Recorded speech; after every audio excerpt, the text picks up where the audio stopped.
it's been a year. Go on, LA, crack your beers. That's what he said. Thursday, January the 20th, 2021. Thanks for tuning in to another episode of That's What G Said podcast.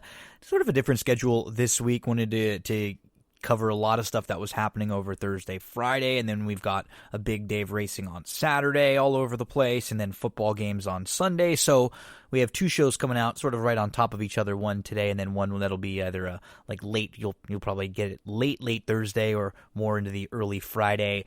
Hope everyone's having a nice week. So let's talk about the menu for this episode. Quick recap of the NFL games, but we will spend a ton of time on the next episode going over the conference championship games, lines, fantasy stuff, all the information you always get. We'll really spend some time on those couple games next episode. We'll give a little look at what's going on in the NBA over the last week or so. Stable dual schedule for the weekend. We'll hit some Gulfstream Thursday racing.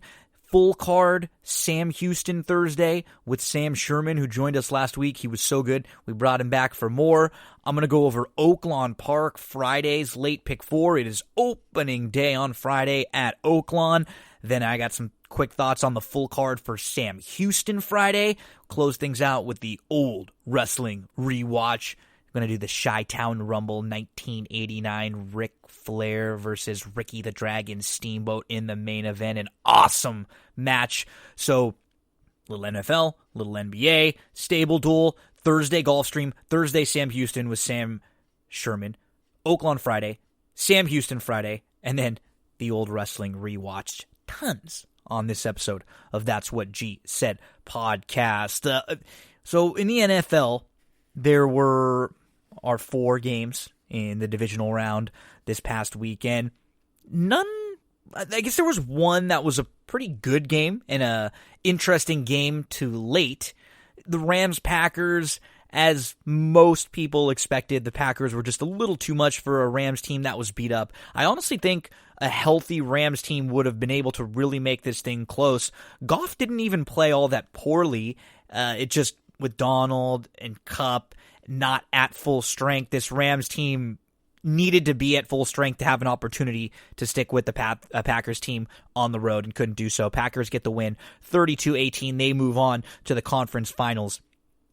The second game from last week on Saturday was Ravens-Bills. I mean, I was going on about how this game was going to be awesome. I was so much looking forward to this game. Both teams I thought were going to play so well. They finally got the playoff win, and now they were going to be a lot more relaxed and play loose. That was not the case. Neither one of these teams played well. The Ravens played really poorly. There was some weird wind going on the field, so Justin Tucker, maybe the greatest field goal kicker of all time, misses a couple field goals, just not in his character. Lamar did not look good at all. The Ravens' defense played pretty well. The Bills didn't play very well, to be honest here. This game I was expecting to be the best game of the weekend, and in fact, it was the worst, and it just was not a very good game.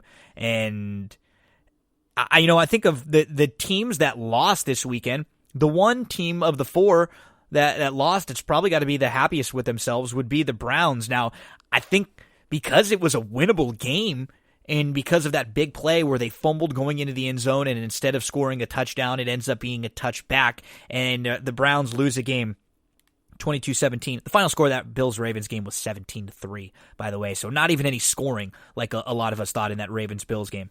In the Browns-Chiefs game, of course, the big story was Mahomes getting banged up, him getting injured, and having to come out of the game late, and it was Chad Henne who sealed the deal for KC. The Browns battled. They showed you they are for real. They battled on the road against your returning Super Bowl champs. I think Stefanski may have had a few blunders here.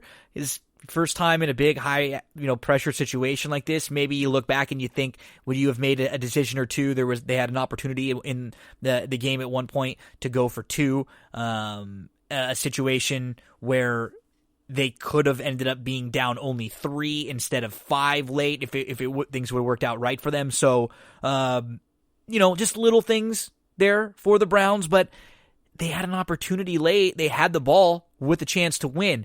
And Kansas City and Andy Reid with an incredibly gutsy, nutsy call. I mean, 4th and 1, he throws a pass with Henny. If this is Mahomes, it's one thing. But you throw a pass with your backup quarterback at midfield when you're up by 5. If that pass for some reason gets dropped, if it's a bad throw, anything, and Cleveland gets the ball, they have to go 50 yards in a minute, score a touchdown, and beat you. People love it because it worked. I like the moxie. I don't like the call, to be honest. Not with Henny. I think you kick it and you make the Browns go, close 80 to 100 yards to beat you. You don't want to give them a little bit of momentum, but it worked. It worked. As Andy Reid's a Super Bowl champ, so playing with some house money sometimes after you've won that first one. And then Tom Brady gets the better of Drew Brees in Drew Brees' final game. The Bucks 30, the Saints 20. After the Saints beat the Bucks twice to start the season, Tampa comes back. Third time, not the charm for the Saints. And Tampa will be headed to the conference championship. So we've got Tampa heading to Green Bay, Tom Brady, Aaron Rodgers, and we've got the Bills headed to Kansas City. And it looks like Mahomes should be playing. Josh Allen. I mean, honestly, when you think about this year, the top 5 quarterbacks in the league, these are probably 4 of them. On a lot of metrics, analytics, a lot of lists, anything you're looking at, you had Rodgers, Mahomes sort of 1-2, and Allen was like probably the unanimous 3. What Brady was able to do late in the season from an efficiency standpoint, he really moved up. His deep passes improved. So we have a group of, in the Final Four, of some really, really, I think any configuration you get in this Final Four is going to be excellent.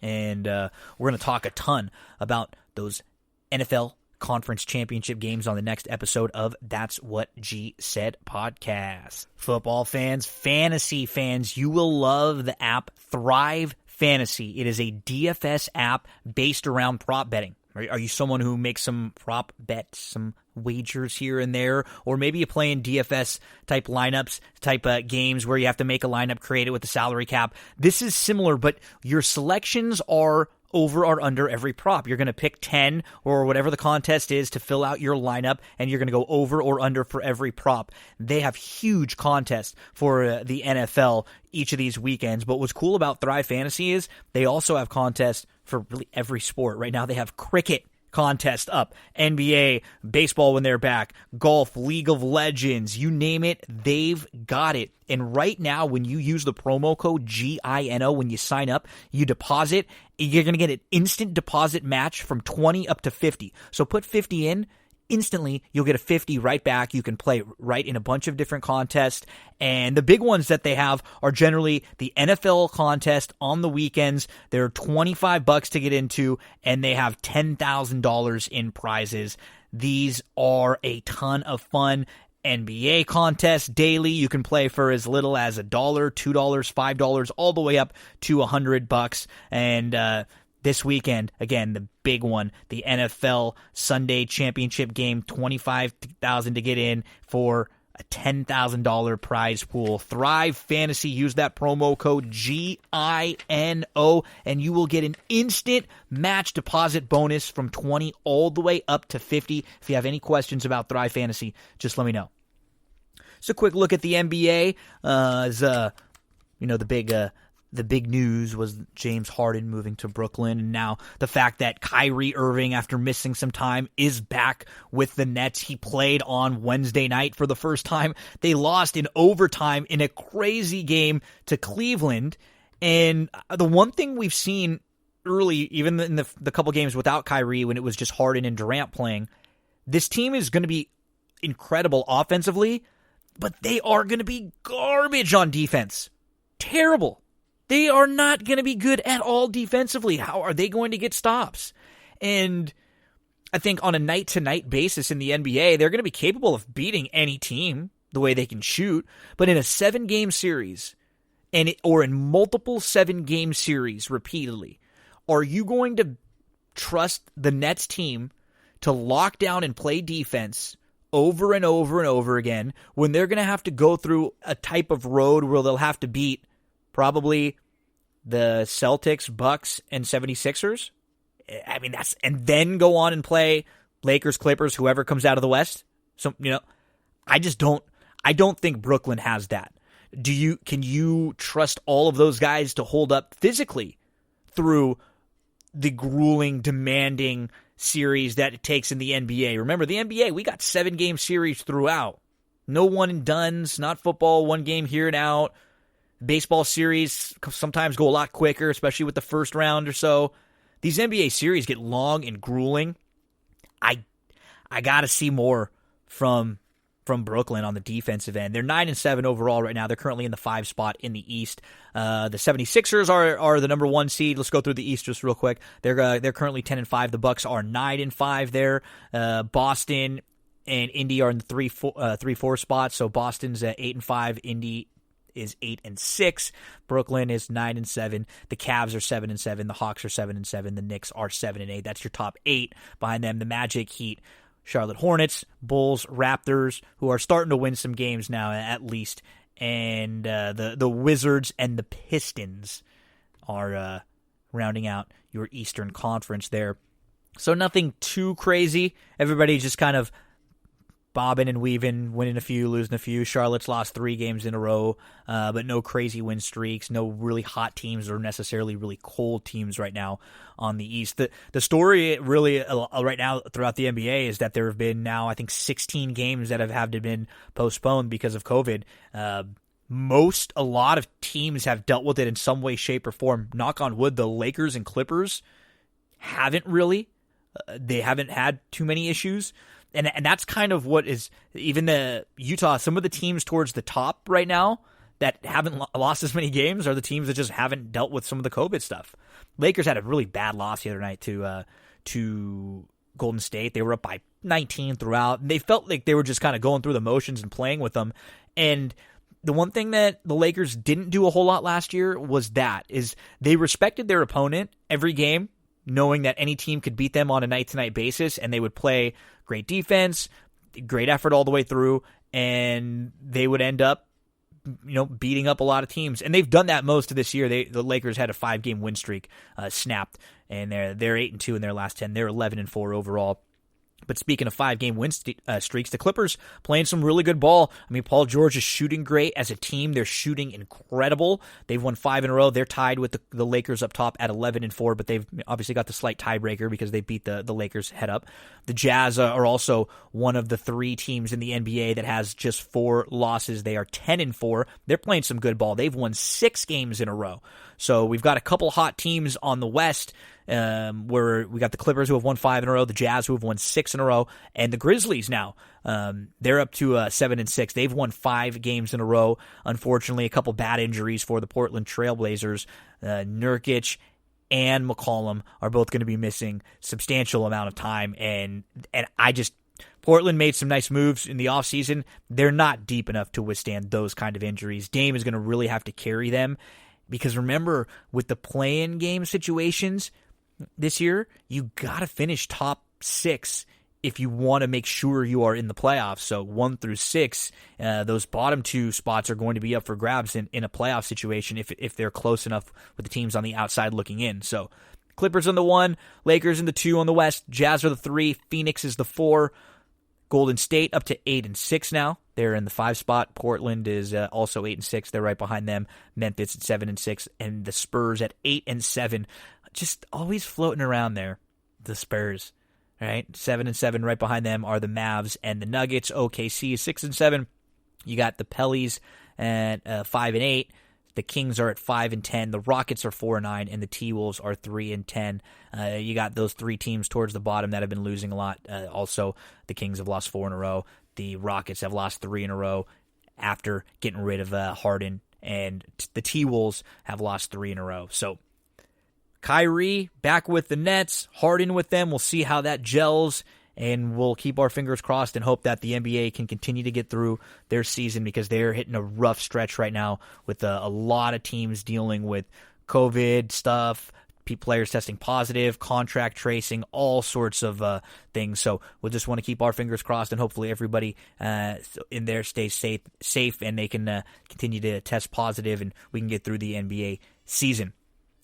Let's talk a little stable duel, and we'll start talking some horse racing. But first, let's hear from one of our sponsors. Anyone looking for a little help in the world of real estate, make sure to check out Cindy Carava, the website cindycarava.com, CINDYCARAVA. She's a full-service realtor. What does that mean? She can help you in many different ways: selling, purchasing, leasing. She can help you find vendors like a handyman, painter, a landscaper, a gardener that she personally uses in her own home. Also, if maybe you need help getting pre-approved for a home loan, she can connect you with a lender that she works closely with and can highly recommend. Covering all parts of San Gabriel Valley, North San Diego County, Del Mar, Solana Beach, Rancho Santa Fe. If you're just curious to see how much your home is worth, she can even do a free market analysis of your home's value. You can find out all about Cindy on social media, Facebook, Instagram, YouTube, reviews about her on Yelp and Zillow, or that website, cindycarava.com. You can get all of the contact information there, all of her listings. You can see everything that she's got going on. I've known her personally for almost a decade. She is one of the kindest, most genuine people you will ever meet, hardworking, exactly the type of person you need to help you in the world of real estate. So jot the name down, even if it's not tomorrow, maybe it's a week, maybe it's a month down the line, cindycarava.com. She will help you out with everything you need in that world of real estate. So Stable Duel this weekend. Wow. If you're a horse racing fan, if you are a fan of horse racing contests, if you're just someone who likes to make a few wagers here and there and bet a few bucks, this is a great weekend for you to give Stable Duel a look. So let's talk about what's happening Thursday, Friday, Saturday, Sunday. Thursday, over at Gulfstream, there's a $100 buy-in triple up, and the winner of that gets a free entry to the big $20,000 Angels Envy game on Saturday. It's the Pegasus World Cup Challenge. I'm going to tell you all about that contest in a second. So 2 options for you at Gulfstream on Thursday. You can also play, maybe 100's too much for you, you can play in the $10 game, and I will go through some quick thoughts on the entire card at Gulfstream Park in just a second and give you an idea of what my lineup looks like for Stable Duel. And if you follow me online on social media, Twitter or Facebook, you can actually see the lineup that I built and how much I had to spend on each horse and how it looks when you're putting your lineup together. Thursday also has Dollar Night. Yes, for $1 you can play at Sam Houston, and you're going to get full card analysis of Sam Houston right here from me and Sam Sherman coming up in just a little bit. We talk for about 45 minutes about the Sam Houston Thursday night card. Everything you need to get your lineup set up, and it's only $1 to enter. You can toss a few different lineups in. On Friday at Gulfstream Park, there's a $50 double up. There's a $10 game. They also have a $5 game at Tampa. There's a free ride at Golden Gate. Anytime there's a free ride, just go get in it. Take a few minutes, look at the races. Heck, if it's last minute and you see and you haven't even really looked at the races, just go put a free ride in. It's like playing a little lotto ticket. You never know. And you know how you're supposed to build a lineup, play a little strategy. If you need a little help, ask me, ask one of us who are posting Stable Duel lineups all the time. We love to help you out there. So you've got Gulfstream on Friday, 2 options. Tampa on Friday, you could play for $5. The Golden Gate free ride. At Santa Anita, there's a $100 buy-in. It's a triple up, and the winner of that gets a free entry to the big Saturday Gulfstream game. There's also a $25 buy-in on Friday at Santa Anita, and a Penn National $5 buy-in on Friday. Then on Saturday, there's a really cool game. It's the Leaderboard Challenge. So I'm in this game. The players of Stable Duel who were the top 100 finishers of 2020 all got invited to this game. So there's going to be 100 of us battling out for $10,000 in prizes. But don't worry, folks. Maybe you weren't one of those top 100.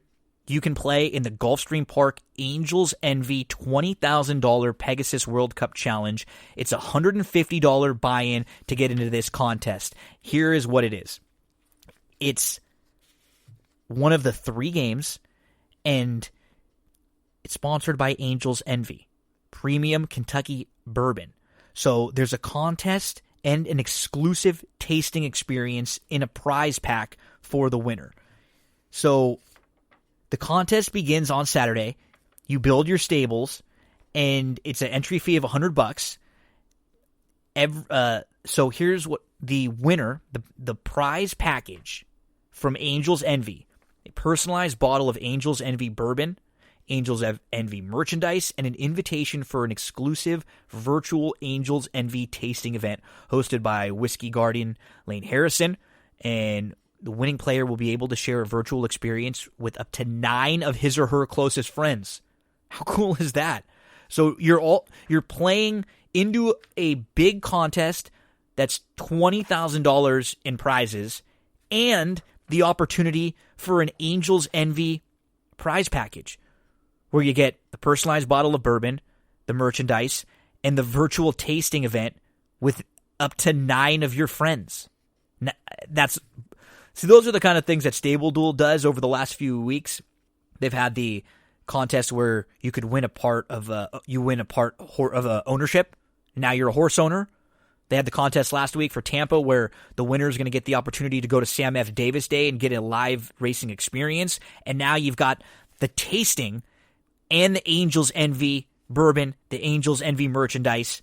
That's on the huge Saturday game at Gulfstream Park. You can also play in a smaller game at Gulfstream on Saturday for $10. You could play at Santa Anita in a $25 game, at Tampa in a $5 game. They've also got a Golden Gate free ride on Saturday. And then on Sunday, you've got the Gulfstream Park $100 triple up. You've got a $25 top 10. You've got a Tampa Bay Downs $5 buy-in. You've got Golden Gate, a $10. And you've got a Santa Anita $50 top 5.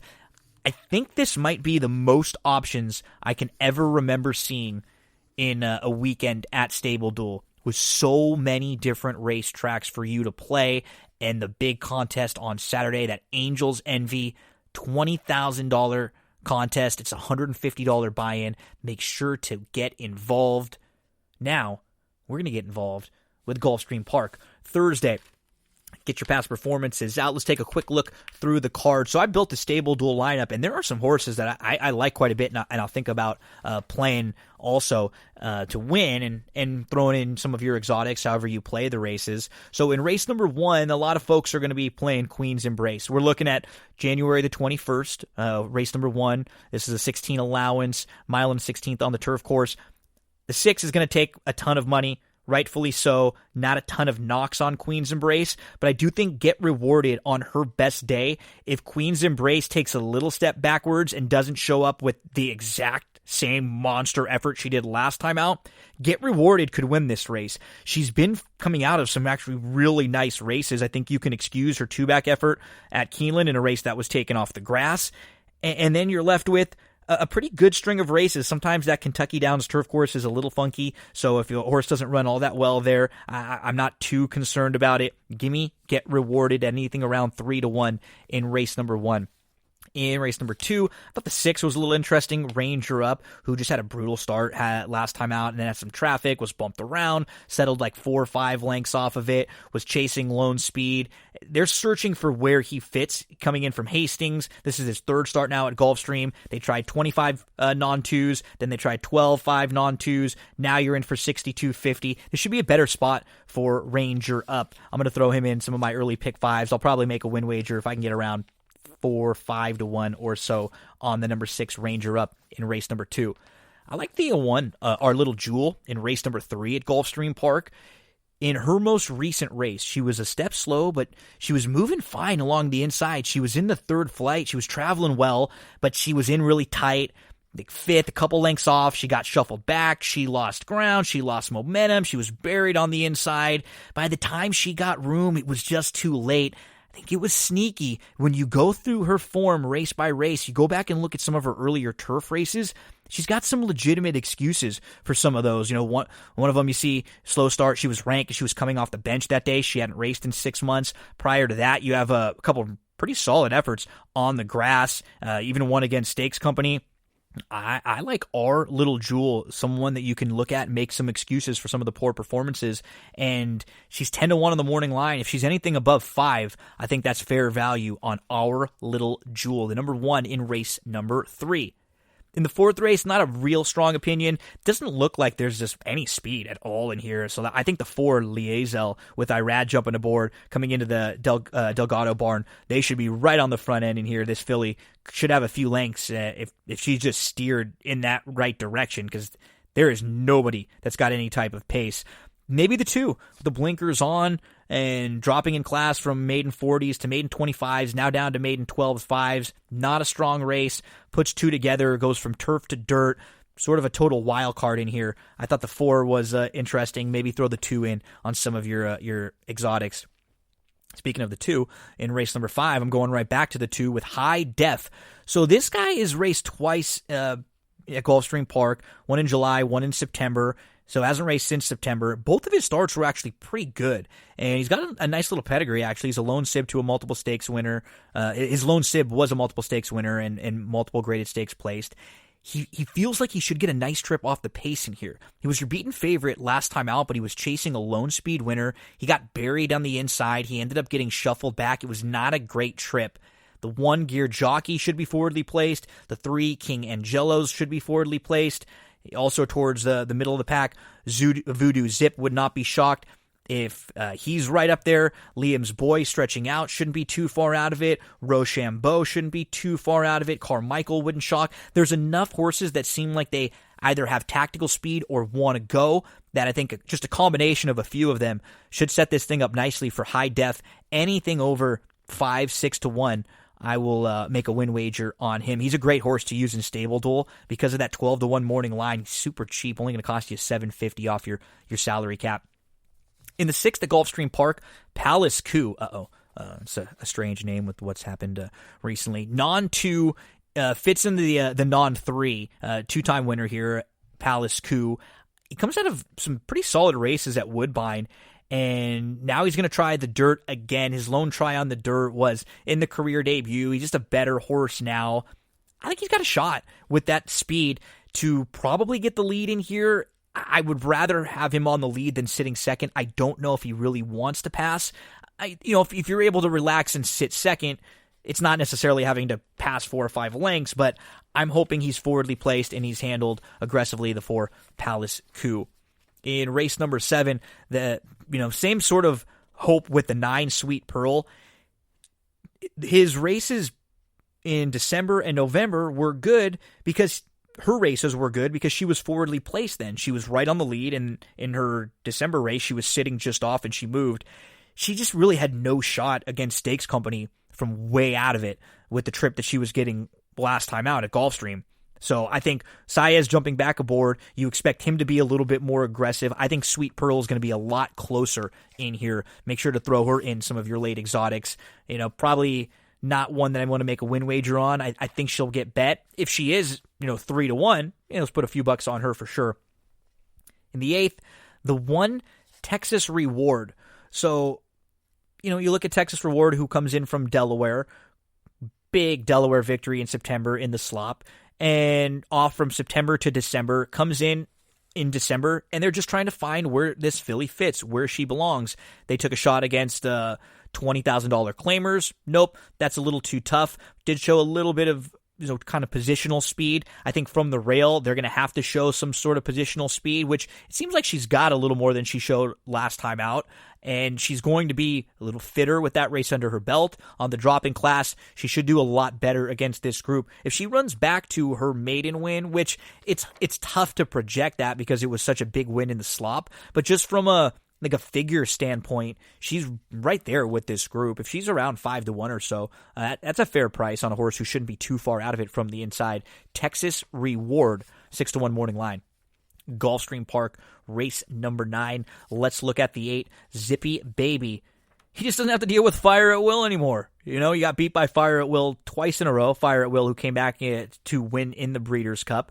The Pilgrim had another next out winner in the 3rd place finisher, Step Dancer, who came out of that race to win a stakes. Zippy Baby drops in class, has a style where he should be just sitting in a really nice spot. and maybe sitting third behind a couple speeds in here, drawn towards the inside. Let's have the 8, Zippy Baby, try and sit a nice trip in here, just a few lengths off. Closing things out, I used the 10 in my stable duel lineup, and I leaned that way. Hard Red Candy was 3-1. I ended up closer to 7-2 in his last start, and he was loaded down on the inside. He looked like he was full of run. He was a horse who was waiting for room. As soon as he gets room, you're expecting him to explode, and then he got room, and nothing, just super flat. But the race has come back live. The horse who won that day came back to win again, and that was against the 50 non-2 claimers. This is 35 non-2 claimers, so a drop in class. If he just sits the same type of trip, you have to figure that he'll just have more punch against this softer group. So I do think he's logical and at least one you want to throw in to your late exotics there at Gulfstream Park. So best of luck on Thursday at Gulfstream Park. Let's keep with the Thursday racing, and let's bring in Sam Sherman to talk about Sam Houston racing. So get your past performances out for Sam Houston for Thursday evening. Sam Sherman joins me. We talk for about 45 minutes going through the full card there at Sam Houston.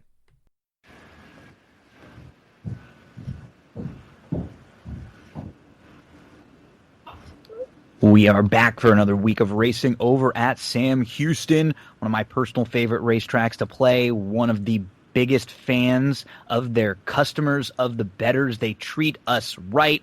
Low takeout wagers all throughout the card. New format in the pick 6. You can play 12% takeout daily doubles, pick 3s, pick 4s, pick 5s, and a pick 6. And joining me to talk about the Thursday card at Sam Houston for January the 21st. He's back after a very successful week last week. Let me give him a little props first.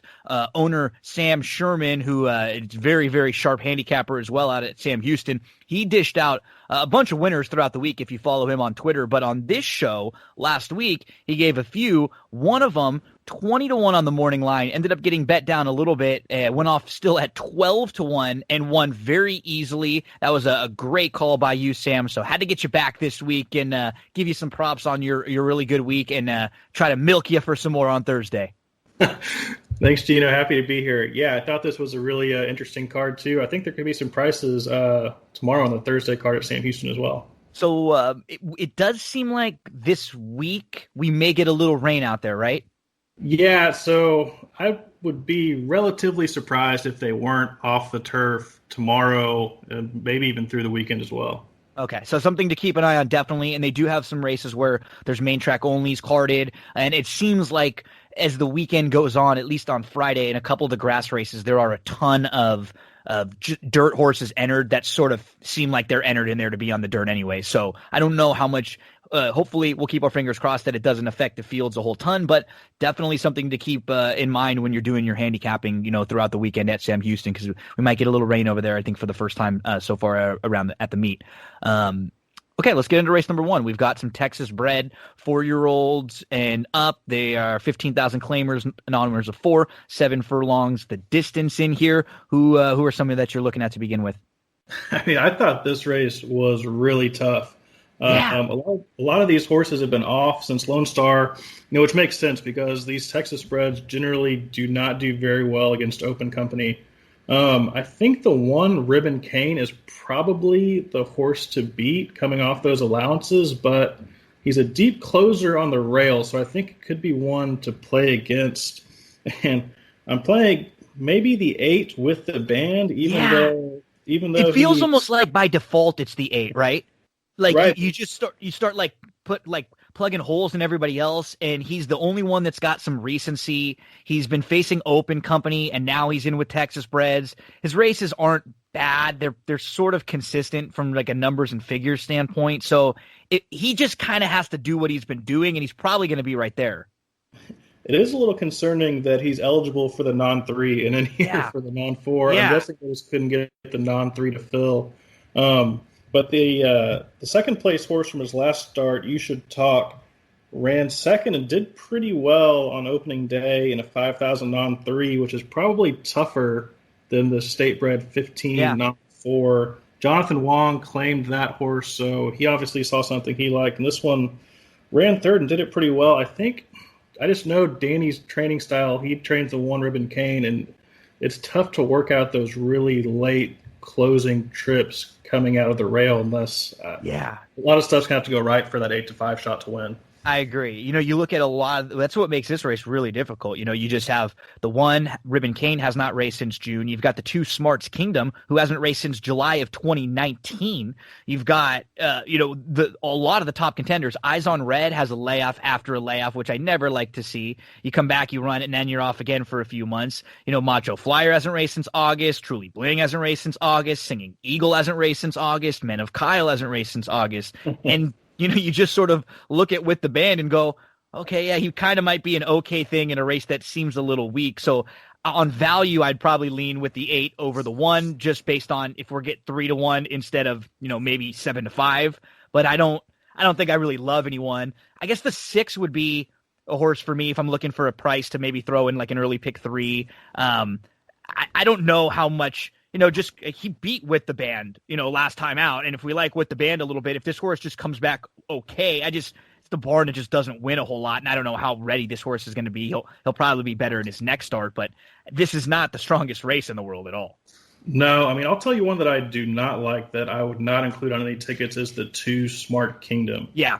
I think he's probably going to get bet a little bit coming off back-to-back wins, but I went back and watched his race 2-back, the sprint at Lone Star.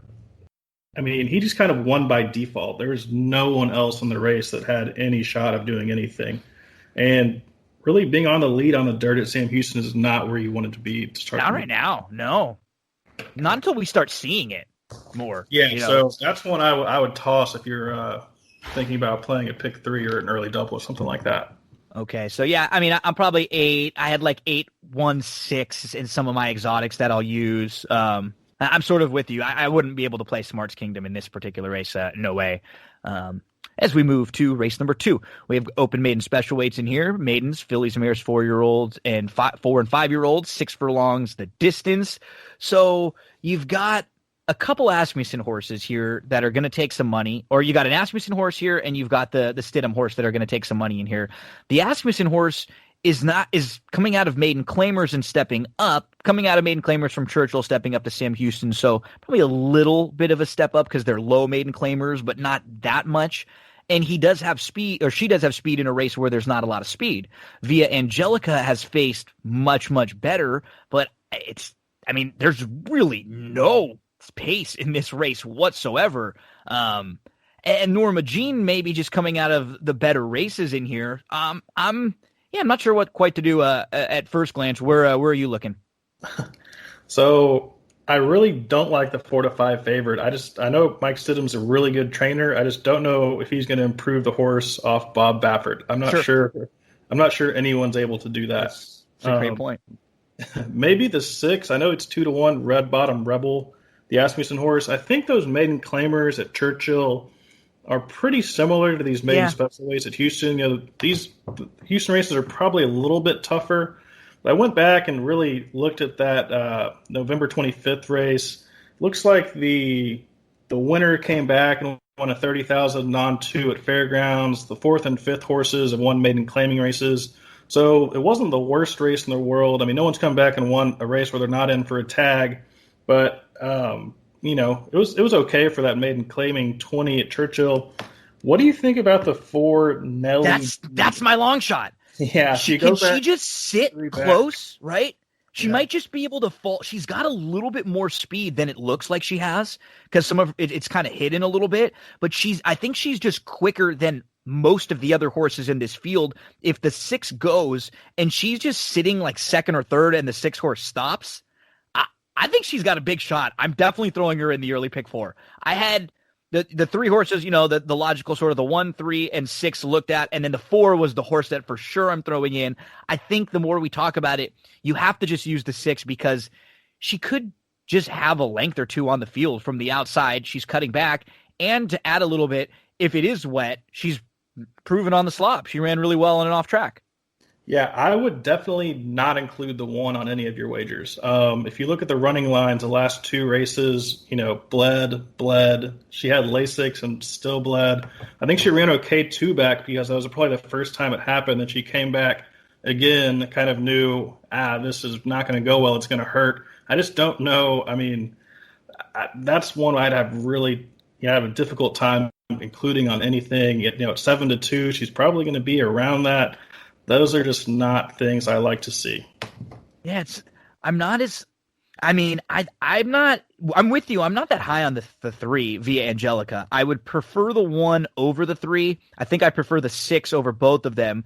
I'm probably going to end up throwing the 1 in with like 1-4-6 because I think she might just be better than a lot of these, but I'm really concerned the way this race is going to shape up from a pace standpoint. Sort of like what we were saying in the race before this with a horse who draws the rail, doesn't have a whole lot of speed. If the couple of the horses to the outside go and she gets crossed over on, is she the type that's going to be able to re-rally and stuff? I don't want to take shorter than 7-2 on her. I'm sure of that. But for me, the 4 is the one that I think I'm the most intrigued by now as far as the price is concerned, and probably a fun one to throw in your early pick 4s. Yeah, I would include her in the pick 4, maybe underneath the 6 on some sort of exacta. Yeah. I think that's the way, she's going to be every bit of that 20-1. Sure, so, absolutely. You're going to get a good price if you include her on anything. Yep. Let's move to race number 3. We've got $7,500 open claimers in here. Fillies and mares, 4-year-olds and up. 5.5 furlongs, the distance. So, this is a tough little race in here because, you can make a little bit of a case and a little bit of a case against. So you got the Broberg entry who's going to take some money. Euro Devil Woman who's coming back quickly. Swifttown Miss is also in that entry, dropping in class. You've got Maria Chuchena, who's run pretty well here at Sam Houston. You've got Will There's a Way, who's also run pretty well here at Sam Houston, and Elliott jumps aboard. You've got Between the Arches, who's been facing tougher but Texas-bred company and now drops in. In a short field, there's cases to be made from any. Where are you looking? I think probably the 4, Maria Chuchena. She's ran really well at Houston. I had her in my stable mail for a while because she beat a horse that I claimed. She never really come back to, be the kind of horse I thought she would be. She's dropping in class a little bit, at open 10s to open 7,500. And the horses she was in against in those open 10s are pretty salty. That Pretty Britches horse. You said it right. yeah. The track announcer did not. Yeah, that was great. I love that. But she just freaked that day and won by 10. Broberg brought her back in a stakes race. Stay Thirsty Mi Amigo, who she got second to a head by, back in November. She won on opening weekend at Sam Houston. I think that's probably the one I like. I'm hoping the Broberg entry takes a lot of money because I don't think I like either of those in here. I like the 4 also with you too. And honestly, you mentioned some of the horses too, Stay Thirsty Migo, and even Lone Star Lady. They didn't run as well against better. This is a softer spot, so it's hard to say, oh, well, yeah, that horse didn't come back and run that great. Well, yeah, it was against better, too. This is a completely different type of situation. She was in a 3-path back on that November 12th race. I thought she ran really, really well. And she was only, she was in a little bit tight. She had nowhere to go. And once she got room, it was just a little bit too late. I thought both of her efforts, even most recently, were decent. You mentioned that the horses she lost to freaked, and she's sort of consistent from like a numbers and figures standpoint. You sort of know what you're going to get from her. You have some questions about some of the others in here, like a horse like Will There's a Way we haven't seen since July. The Broberg entries, we are not quite sure. One of them is stepping up a little bit. The other one has not been running well a little bit, and I'm with you. I prefer Maria Chuchena. I think of, like, if you're looking for maybe a little bit of a price, I'd probably go to the 6, Will There's a Way. But it's probably going to be a pretty spread out field as far as the betting is concerned. Yeah, I might include Between the Arches on pick 4 just because of the class drop. I think those Oklahoma bred allowances aren't the best races, but they're okay. And she's been running well in those. It's a pretty good class drop. So Dipping In came back and won the stakes on a Springboard Mile night. So that's a nice one too. Yeah. So and then Pretty Britches is also in the mix there too. So we see. So yeah, you're right. I think I had him like 4, 6, 3, and then whatever you want to do with the 1 from a exotic standpoint. But I definitely don't need the 1 in here, and I think we both seem to be leaning on Maria Cecchina. I think that's right. Yeah, I think I really don't like the Broberg entry at all. There is a Broberg horse I like later in the card, so I'm not anti-Carl, but this is just not the one to bet him with. Well, and a lot of it's not even a lot of it's always it's price, right? When we're talking about horses that we know are going to be 5-2, 6-5, 8-5, even money, and we don't love them, they're really not worth using. That's the thing as a gambler. I think as you get a little bit more seasoned, you start to learn. And a lot of people I try to explain on this show too is this: hey, the defensive favorites, that's where you get in trouble, because you start using horses that you don't love a little bit. Oh, they're going to be a short price, but I don't kind of love them, but I kind of feel like I should use them because they're a short price. Those are races where you just take a stand against them. You don't need those horses. You'll find a 5-2, 2-1 shot you like more down the line somewhere.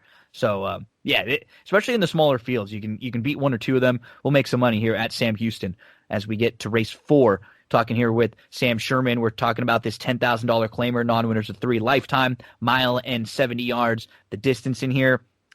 Where are you looking to start? So this is probably my favorite race on the card, just because I think I've thought about claiming almost all of the horses in here. Nice. The 3 Run Tech is one I think I lost a 5-way shake on in this last race at Remington. I think 3 of the horses come out of that field. I know he got beat by the 7, I guess, is that Hefe? But I like Run Tech quite a bit in this one. He was 7 wide going around the first turn, had to make a little bit of a middle move to get back in contention, and then just got passed by a horse that was flying. And I think if he doesn't go 7 wide, have to make that middle move, he probably wins that race instead of getting third.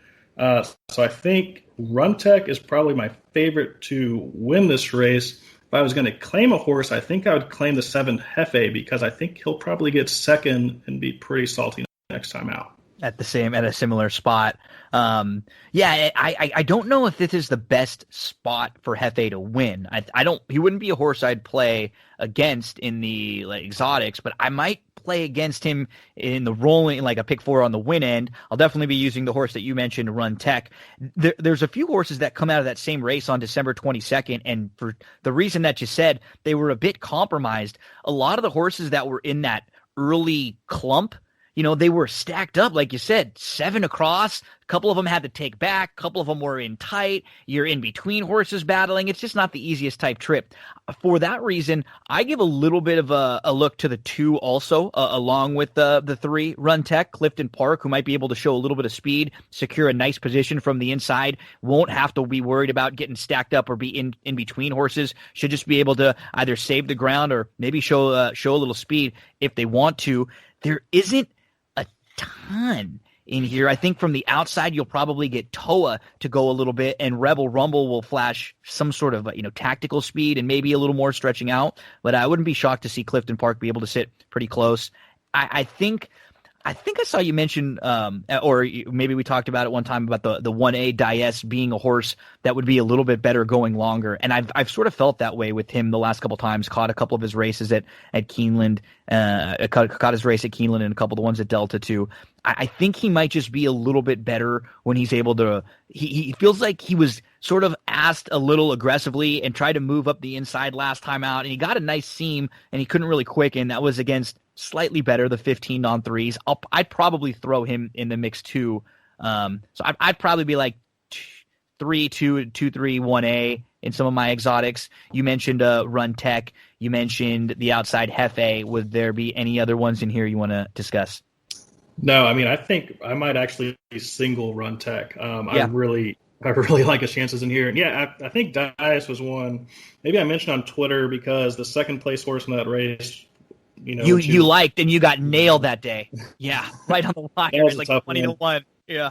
And I think, people are kind of just tuning into Sam Houston to play these, pick 4s with the low takeout. They might not know that much about this region. If they look at that Delta race at 6.5, they might not know that's a 2-turn race. Yep. So there's kind of there's some sneaky things if you pay attention to racing down here that you can take advantage of. Absolutely. Yeah. So, and that one might not be a very short one of the Brobergs like we've had earlier. This might be one that's got you a little bit more that you can sort of feel okay throwing into some of your rolling exotics in race number 4 there. Let's move to the 5th. We've got Texas bred maidens, fillies, 3-year-olds, 5.5 furlongs. The distance in here, I think I like a horse in here a little bit that I may single on one spot or two. I may use one or two others, but I feel like this is a really great spot for Still of the Night, who is going to be back in with Texas Breds after facing Open Company. The races against Texas Breds at Lone Star were really good, and then the 2 races recently against Open Company. When you dig into them. First, she's in a race against Tiz Magic, who is really, really fast. So when you're in a race with Tiz Magic, you're probably not getting the lead, or if you're close to it, they're probably going pretty quick. And then last time out, again was involved early and with speed in between horses. They lined up like 5 across the racetrack. There's a horse named Calescent who was 3rd in one of those races that came back and just crushed against Open Maiden special weights. To me, the December 20th race, the horse who was 7th that day, or the 8th place finisher, Stone Top. Stone Top just came back to win against Maiden 7,500 Opens last week and beat My Baby's Gone, who's actually one of the other top contenders in here. I feel like this is a pretty good spot for the 5, who are some of the contenders you're looking at. So I kind of like the 7 at 20-1, A Song for Mickey. Went back and watched the September 8th race, Louisiana Downs. She put herself in pretty good position going around the turn. Just got a little bit tired. I like that the trainer just put a 5 furlong work into her to get ready for this one. And the race actually came back okay. The second place horse in that race has gotten 2nd and 3rd at Delta. The 4th place horse lost by half a length at a maiden 40 at Keeneland. The fifth place horse in that race came back, won a maiden claimer at Fairgrounds. So I think I wouldn't dismiss A Song for Mickey. She looked like she was going to win that race and just got a little bit tired. So I like the works that the trainer's putting into her to get ready for this. 4 furlongs, 4 furlongs, 5 furlongs. I think he probably saw what I saw. Mm-hmm. And I think at 20-1, I wouldn't dismiss this horse. No, I prefer her taking a shot with her. You said there's if the 5 gets the lead on paper, which it looks like, and none of the other first-time starters go, this one could be right behind, probably right there with My Baby's Gone in the 2nd and 3rd flight, right behind him, coming out of a stronger race. Got a little speed into this one too in the mornings.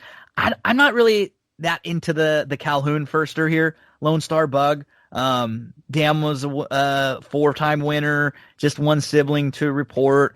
Not the biggest tab, but you do have some local works at Sam Houston. I think if she's a short price and she wins, I'm okay with letting her beat me. My Baby's Gone. It's a step up a little bit here, but I mentioned the horse Stone Top, who was sort of very close to Still of the Night. So that, that could be a sort of a measuring stick for those two. And then some of the other first-time starters, the barns just don't really win a whole lot first time out. Yeah, I agree. And, I'm pretty familiar with some of these decent Texas pedigrees because you see the same dams like throwing poles into Texas sales. And there really aren't any in this race where it's like, oh, that dam has produced 5 Texas-bred maiden winners. There's nothing like that anymore. No. One I don't like is the 8, My Baby's Gone. I know she's probably going to get bet based off that, second by neck in that maiden 75, but that was a pretty awful race. And if you just look, they went a half in 48-1 in a 5.5 furlong sprint. So, that's not great. No. I think, this race is pretty wide open. So I could see this early pick 4 paying a ton. I guess the 1 would be a horse that, you start eliminating some and you just get to Pish, who, again, can get a horse ready. And in comparison to a lot of these other barns, he's definitely much better at getting horses ready early on, first out, at least having them, ready to rock. And there are some decent works for She Is a Bling. I could be talked into throwing her in a pick 4, and maybe even the 2 Euro Street if you're looking for some of the firsters. But yeah, I think the 5 and 7 would be the 2 that I'm actually going to throw into like one pick 4, probably single the 5 on 1. And I had the 7 a little bit, but after some of your endorsement, there's, you start picking apart this race and a horse like the 7 just has so much more upside. Feels like there's a lot more upside coming out of the open race. I think there's a little bit more than what's on paper. Let's give a little look to a song for Mickey too. I like Still of the Night in here in race 5. Let's give to race number 6. We got 15,000 claimers, mile and a 16th on the turf course. So again, keep in mind that these races could be definitely coming off the grass. If they do, you want to handicap them a little bit different. If you're looking at this for the grass, who are some of the horses you would be thinking if they do stay on? Oh, I think it really just comes down to the 2 favorites in here. I really couldn't get past the 2 Fred Swirling Candy or the 5 Astounding. Yep. Probably go with the 5 Astounding just based on I would toss that last dirt sprint. Completely toss. Yeah. Remington, I think. So the owner of that horse, Danny Caldwell, he has 100% of his horses right now at Oaklawn, and they don't have a turf course. So I think he's basically just saying, please someone claim this for me for $15,000 and you can go try her on the turf somewhere else. I think, but I mean, if I was playing, some sort of, multi-leg wager, I think I'll just do 2, 5 and move on. Yeah, I think I'll single the 5 probably and try to get a little separation maybe. If for no, I have really 0 knocks on the 2, honestly. It was a race the horse was just a little bit deep, a little bit wide on the grass. That trip doesn't really work. The horse who was second that day came back to win at Fairgrounds for optional 40, so the race has already come back live. I just think the races at Astounding are coming out of are really, really good. Even the dirt sprint that I don't think we need to judge at what he did. He was behind a live horse. Prior to that, you see a horse named Tut's Revenge a couple times, who's won 5 of his last 7. You see a horse named You've Said It All, who is a next out winner. You see a horse named Prospector Fever, who's a really solid upper allowance tier type horse. So I just think he's coming out of really, really good races. You get the Broberg claim, and then you stretch out. And those races the Canterbury races weren't bad at all either. I remember this horse when I was playing a lot of the pick 5s and covering them here. So I think it's a great spot for Astounding because I look at the rest of the field. I don't love anyone. I agree with you that the 2 Freds, Twirl, and Candy make some sense, but this could be a good spot to maybe get a 3-1 single home and get a little separation. The 10, if I'm looking for a price to throw underneath, it would be the 10, Blue Harbor. He probably needs a race for his best, but he's got some grass races that are good enough to beat this group. They're just a little bit of a ways back, like last year at Sam Houston. So these are the type of long shots I like using sometimes, horses that I know they can do it. It's just, is he going to be ready to do it right now? Probably not. But if he's 15 or 20-1, I don't mind throwing him in on a ticket or 2. Yeah, I agree with you 100%. I mean, he's one that I paid attention to a long time, thought about claiming. I think he might just be kind of on the decline. He's 9 years old. He's an old guy, has run well at Sam Houston, so I think you're right. I think another couple things to pay attention to are the 4 Valentine Street, the 8 Mujab Jr., not necessarily to win this race, but I think both of them will probably get claimed and then try to run those Texas bred stakes where I think they're $75,000 or $100,000 pots. So if you remember my story from the first podcast, Valentine Street is the first horse I've ever owned, so sentimentally I'll be rooting for him. Awesome. Yeah, that's really cool too. So something to keep an eye on for these horses down the line, as we're going to be talking about them every day here on That's What G Said. We get to the 7th race, which is the start of the late pick 4. We've got an open first level allowance for fillies and mares 4-year-olds and up, which have never won a race other than the maiden claiming starter or Texas bred allowance. 6 furlongs the distance here. Where do you begin? I just single spot on and move on to the next race. I think she's probably the class of this field, 6-time winner, hit the board 12 out of 19 races. I think the interesting thing about this one are the owner and the trainer. Frank Lucarelli, first time in Houston. He's already won a race. Chad and Josh, the owners, 2 guys from, I think, Washington State. They've already spent like $110,000 or $120,000 claiming horses at Sam Houston. So they're all in. They came to play for sure, and they won the owner's title at Emerald Downs. So they're not. If they didn't think this horse could win the allowance, they're going to run it in the claiming race. But they think she can win. That's there's a sharp crew here. The way I look at this race is I start, it's a small field, and I start trying to eliminate horses. I think I want to see the 1 prove it a little bit against Open Company, and the rail draw I don't necessarily love. And I look at the 2 outside horses. I think Maybe the 5 could fall into it. I need to see a little bit more. I'm not quite as much of a fan of the 6 in this spot. And then, so I'm down to the 2, 3, 4 in here. I think the 3 is absolutely a must use. Like you said, you have to use the 3. And then for me, I'm going to throw the 2 in on a couple tickets, because I think just with her speed, if for some reason Spot On tries to track off of her and she's able to sneak away, she could get a little bit brave. I'd like to have her on my late pick 4 ticket at a double-digit odds. It's the 4 Scolding that's obviously the horse you have to decide what are you going to do with. This is a horse who they paid $475,000 for, looked awesome winning her debut at Oaklawn. She comes back in a loaded allowance race at Churchill, and she's favored in that race, and she just doesn't run. And then what I don't like, Sam, is she comes back. So that was in June. We haven't seen her since. And she's working at Fairgrounds. And then she comes over here to Sam Houston.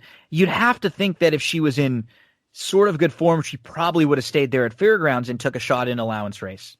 I agree with you 100%. I mean, I kind of take these purchase prices with Phoenix Thoroughbred a little bit of grain of salt. They've been accused of money laundering and stuff like that. So who knows why they're spending the money they're spending. And yeah, I mean, I think, Steve isn't bringing his best horses to Sam Houston. He runs everywhere. He knows, he has a really good idea of what he has. If he thought, that this filly could win at Fairgrounds, she would be at Fairgrounds. Now, does that mean she may not be still okay enough to beat this group? No, we see that sometimes with his horses, but she's going to be 4 to 5. She's going to be even money in here. It's a small field. And I think the horse right next to her, you mentioned, is a mare that's a 6-time winner, or is a 6-time winner. She's a 6-year-old. She doesn't have bad races at all recently. She seems like she can press off just nicely. Like the way I see this race unfolding, I'm not quite sure where the 4 is going to end up from a tactical point. If she tries to battle, I don't think that's going to be best for her. So I'm sure people are going to want to use Scolding, but this is sort of one of those horses I was talking about. When you don't love a favorite, if it's a horse who's going to be maybe the 3rd or 4th horse you use in a sequence, and if it's a sequence where you don't love some 8 or 10 to 1 shot that you're singling later, just leave her be. And if you get knocked out, you come back and play a late pick 3. If she beats you, I don't think you have to be too worried about it, unless you love her, because Sam and I definitely don't. So the 3 Spot On is the one that we both are in agreement with. I'm going to throw the 2 Love My Honey on some tickets with some of that speed for a barn who's capable of popping with a sneaky horse like this. Yeah, and I mean, I think if you're right. I mean, Scolding is going to be 4 to 5, and I mean, that's the type of 4 to 5 Asmussen horse that I want to play against too. Mm-hmm. I don't really see a lot going there. She ran well in the first race. That was 8 months ago. So people see Asmussen, they see, wow, they spent $500,000. I mean, I think that filly is going to be singled on probably the majority of the late pick 4 tickets. We move to race number 8. It is the start of your late pick 3. So this is a $5,000 non-2 for 4-year-olds and up, which have not won 2 races since July 21st. It's a time-restricted claimer, non-2 of the year. So you've got 5.5 furlongs as the distance. I actually thought a horse I'm going to throw in on one of my tickets is Shots Off, the Broberg claim. This was a horse who he actually had previously and he knows pretty well. And in his race last time out, which was against Texas bred 5 claimers, I just don't know how tough this group is, so that's why I'm okay with throwing him in. He actually was in tight a little bit early. He had to take back a couple lengths off inside. He had some run, but he had no room, and then the top 3 separated, and by the time he got a little room, his best run was dulled. I think it was a sneaky effort there, maybe a little bit better than it looks. He has a couple races. I mean, just a 2-back race against 7,500 open beaten claimers at Remington. That 3rd wouldn't be far off, I think, from what it would take to compete with winning against this group. I'm throwing the 4 in at a big price. Who are some of the horses you're looking at? I'm going with the other Broberg, the 9, double turbo at 15 to 1. This is probably the one that Carl likes the best because he's going with his preferred jock. Yep. I went back and watched the last 2 races. So the one that Broberg claimed out of 6 furlong sprint, I think the jock maybe just didn't read the program or something, because this horse has to be on the lead to do well. And I mean, he just strangled it to where it had no shot. And then he comes back to run a 2-turn race At Delta, didn't do that well. But if you go back to the two races before those, Canterbury races, yeah, claiming, wins both, is on the lead. I think the last two races, there's issues with both of them. I think Double Turbo is one here I like a lot. I don't like at all the 8-5 favorite Attain Success. I watched the race at Keeneland, the last race it had. I mean, it really just kind of, got third by default. Those $8,000 races at Keeneland, they're not good. I mean, they're the lowest races that they're going to run there. I think Double Turbo is the one I like. I'll just tell you about ShotSoft. I actually talked with Carl about that one. He claimed it to run in a 5,000 Texas non-2. So basically the same condition as this, but for Texas breds, and the race didn't fill. So I think he kind of had to put this one in here by default. He has Lindy Wade riding. I've never seen Lindy ride a single race for Carl, so I'm not really sure. That's interesting, right? Too. Yeah, I was gonna say there's very few. Yeah, you're right. So that's a good note. I don't like. I mean, it's never a positive when you have horses like the 7 and the 8. You see both of them on the page. They were claimed for more than double this claiming price for this purchase for this price. You got Attain Success, who was claimed for 30 and is now in for 5. You've got Top Brass, who was claimed for 16, who is now in for 5. And even the race that Top Brass comes out of behind Onomatopoeia came over here at Sam Houston, faced a little bit better, but didn't really run well at all. Top Brass has been your beaten favorite in 3 straight races. Again, another connections play that feels like they're going to take a lot of money. You got some speed here turning back at least, but I never think it's a positive when you see horses like that are claimed for 30 and for 16 and, 4 or 5 starts later, they're in for 5. At least with Attain Success, they won a couple races. They kind of got whatever they need, and they feel like they can just drop this one. I'm not too high on really either of those that are probably going to be short prices. Yeah, I mean, and they're not even in for Open 5. They're in for 5,000 non-2 in a year. So, I mean, this is kind of the absolute bottom of the barrel for older horses that have won a little bit. I don't really love any of the 3 favorites. I watched the one, yes, it's a star at Albuquerque. I mean, won the race, but it could not have gotten a better trip in there. Kind of closing. They go 44-3 for a half mile. I mean, that's pretty quick. Maybe we can just try to use a few long shots in here, kind of blow up. Maybe the 5. I'm more okay with the 5 than a couple others. Maybe you can excuse his last start. Sometimes you just get a little too far back in an off racetrack and you can't make up some ground. But he has been on an off track before and showed a little bit of success when he's been able to get a little closer. I don't know if he's better going a little longer than he is going at 5.5, but I don't mind him. He has some okay races there. Carlos Six's 2 starts back, who he was behind, came back to win and run pretty well against similar. So, yeah, Burgomeister, I'll probably throw in.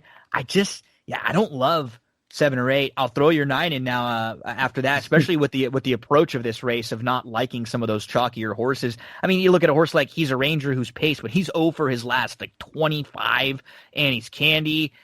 He's a horse who used to be out here in Southern California, just has not been in good form.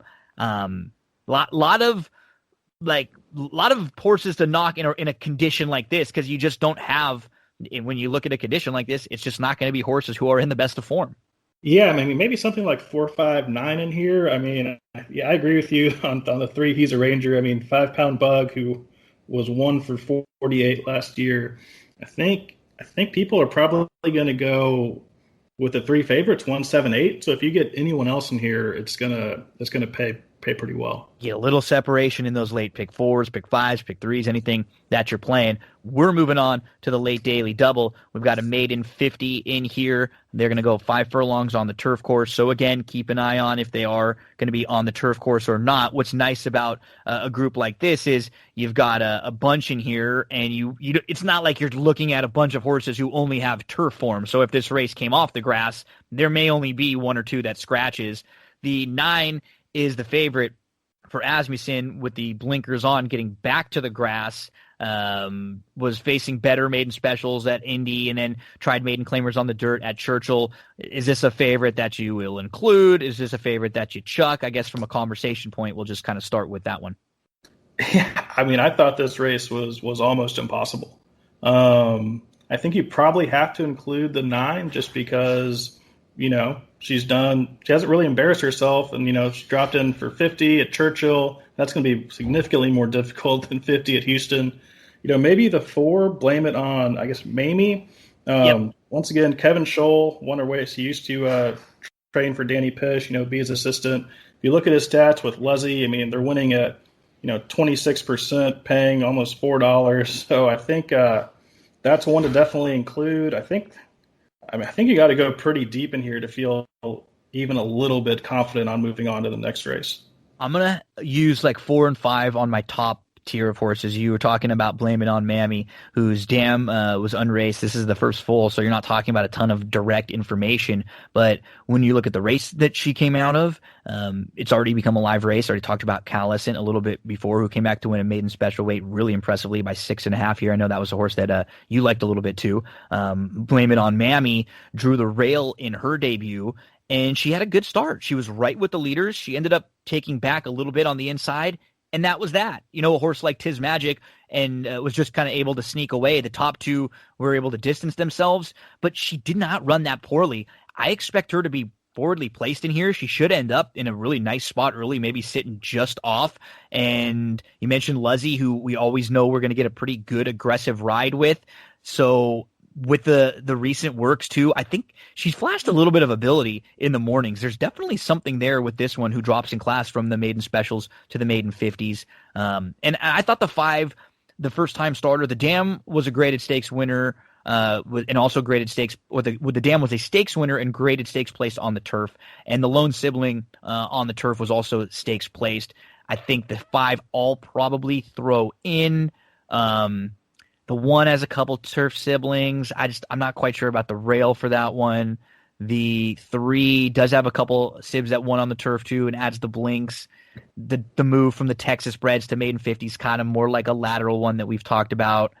Any you mentioned the 9, you mentioned the 4. Any others in here to take a look at? Not really, because you just look at like the trainer stats, the jockey stats. There's just really not a lot to love in here. I'd probably go something like 1, 4, 9, maybe the 5. This is just a tough one.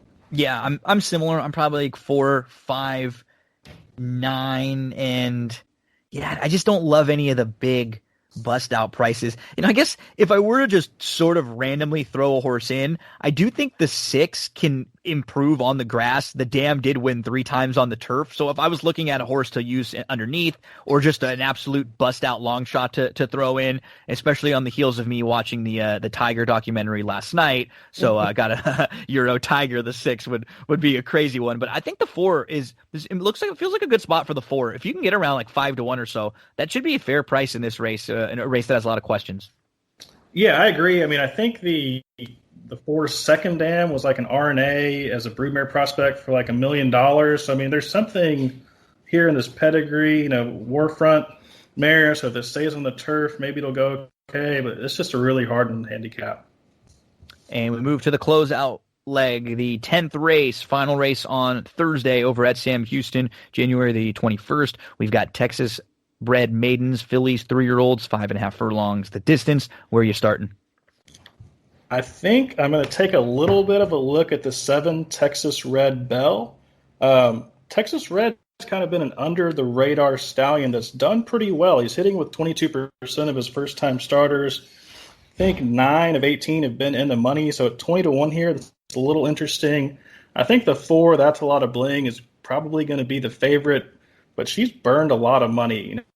She's been 3 to 1, 4 to 1 favorite, 7 to 1 in stakes races. So you can find a way to beat the Pish runner. That's a lot of bling. I think you're going to do pretty well in here. Yeah, the horse, when we talk a lot about Asmussen and trying to like handicap him at this meet, certain things, when I see Asmussen horses like the 8 Rosie Jane show up, I'm a lot more okay with playing them than the horses like the really big purchase prices. This is a homebred here for a barn that's a Texas bred. Like, this is where she belongs. She's not a horse who probably should be over at Fairgrounds or Oaklawn or somewhere else if they were a little bit better. So I'm okay with using her. Her dam actually was pretty good, but it was a little bit more on the turf. She was 5 for 17 on the turf, multiple stakes winner, earned 168,000, and the lone sibling was also good, but only one on the turf. So it is a little turfy here, but I don't think she's terrible, and she probably won't get overbet and be one of those 6-5 Asmussen like 500,000 purchase prices that people see and are going to go, oh, I'm gonna play. This one seems like she's an okay fit in here. I thought the 9 was a little intriguing. The Gustafson with the blinkers on, tried open company in the debut at Remington, so you got the blinks on for a horse who didn't show a whole ton, but this is, not like a big step up, more like a lateral move. You got a jock who's been riding really well, jumping aboard, and I just think there's probably a little bit more from this one, and there's not. The 4 is a horse who I'm sort of with you. I'm okay with, but I'm not in love with. I don't mind throwing him on your tickets, but if you like a few others, the 2 and the 3 intrigue you. Either one of them? Anyone else in here? Maybe the 2 a little bit, just because, got second on debut for maiden 25 at Lone Star. I think, going into Texas spreads, it's probably a lateral move. Brett Calhoun has won, I don't know, 1 million Texas spread maiden specials. I think this is, you just got to go deep in here. I think the only concern with the 9 is, the sire is Moro Tap, who he just does not produce a lot of winners. I think, I'm with you on the Asmussen horse. The dam, My Golden Song, that's really big Texas stallion. It's an unbridled son. So when you see that on the dam side, you probably have a pretty good shot in these Texas bred races. Yeah, I'm sort of with you. Like, I had 4, 8, 9 on my top tier with question marks about the 2, 3. I'll definitely flop in. And this is when I listen to handicapping shows and I listen to other people talk. I see some people sometimes go, oh, that person, I listen to them and they changed my mind. What I like to do is I like to try to like absorb it and maybe like add, but not necessarily subtract. So if you're listening to this race and you heard, Sam and I talking about this race and you were playing a late pick 4 and this was a race where you're spreading out a little bit, what I would do is I'd go, oh, you know what? Sam mentioned the 7 Texas Red Bell as a horse that I probably didn't have. I'll throw that horse in and add him. And not necessarily going to go, oh, hey, the other horses that I liked, I'm not going to use any of them. I'm going to put everything on this 20-1 shot that Sam said, just kind of, try to add, try to give yourself a better opportunity, but be kind of smart about how you handicap and like the information that you're getting. I always love, like, when I see now after talking with you and seeing your posts, like when I see you post your selections prior to the Sam Houston card, I'll kind of look through, and if there's a bomb, same kind of thing. If there's a bomb in a race that I don't have, or maybe a horse that I wasn't looking at, I'll go, oh, you know what? That horse is going to be like 10 or 15 to 1. They're worth an extra $5 in your pick 4. So I kind of try to handicap that way, and hopefully Sam and I have helped some of you again through this 10 race card at Sam Houston. I thought it was a really another interesting one. I got to say, like, we won't BS you here. We'll talk about races that we don't love or races that we think aren't that great, but for the most part, this has been a really good 7 or 8 days so far throughout the meet. The cards have been solid. Definitely, and I think this one is shaping up to pay some pretty big price. I think both of us liked, multiple 15 to 1, 20 to 1 shots. And there's vulnerable favorites all throughout the card, it feels like. Like, that's the key. It feels like there are going to be a lot of short price horses that we don't love. Does that mean they're not going to all win? But no, you feel confident about saying, hey, I don't need them. We can stand against them. Yeah, if the horse that you think should be 2 to 1 is 4 to 5, that's where you can really get a lot of value. Like we said, there's a couple Asmussen entries in here where it's just like, those are probably the ones you want to play against if they're really short prices. Sam, give the folks out there your information. Where can we follow you on social media? You do a really great job throughout this Sam Houston meet, and you talk races all over the place, but you're definitely locked in, especially with the contest that you're hosting, where we're seeing from you at every race, and you're watching all these races there. Let us know where we can follow you. You do a great job. So it's at Sherman _Sam on Twitter, and yeah. good group of races this week. The next week we have Ladies Classic week with, I think there's going to be 8 stakes races next week, so it should be great. Let's, if you're up for it, let's shoot. I think I'm going to have a couple people on that day to give some thoughts on Ladies Classic Day. So if you're up for it, let's plan for something maybe late next week. We can get you on to talk about a few of those races. I would love to. Ladies Classic Day is my favorite racing day of the year in Houston, so I can't wait. Say awesome, and that will be on Sunday. So we'll actually have a Sunday. It'll be a even bigger week of racing at Sam Houston next week, which will be really cool. So more to talk about and some really, really quality animals racing on that Ladies Classic Day. Sam, thank you so much, man. It's been a lot of fun talking with you these last few weeks, and we're definitely gonna keep doing this more often. I really appreciate your time. Thanks, Gino. Talk to you soon. Don't go anywhere, folks. Plenty more here on That's What G Said. Horse racing fans, many of us have been using the DRF, the daily racing form, for years, studying the races, keeping up to date on news with all the articles. I remember looking for a copy at the local liquor store or picking one up at the local racetrack, wherever I was going. Now it's even easier and cheaper than ever to use DRF with DRF.com and the newly optimized DRF Mobile. You can get all the tracks that you want to bet and handicap. Past performances that are mobile optimized for on-the-go handicapping on your phone. So you go to DRF.com from your mobile device, no additional cost. Tap the calendar icon on the top left. It opens all of the options for past performances and for the tools that are available.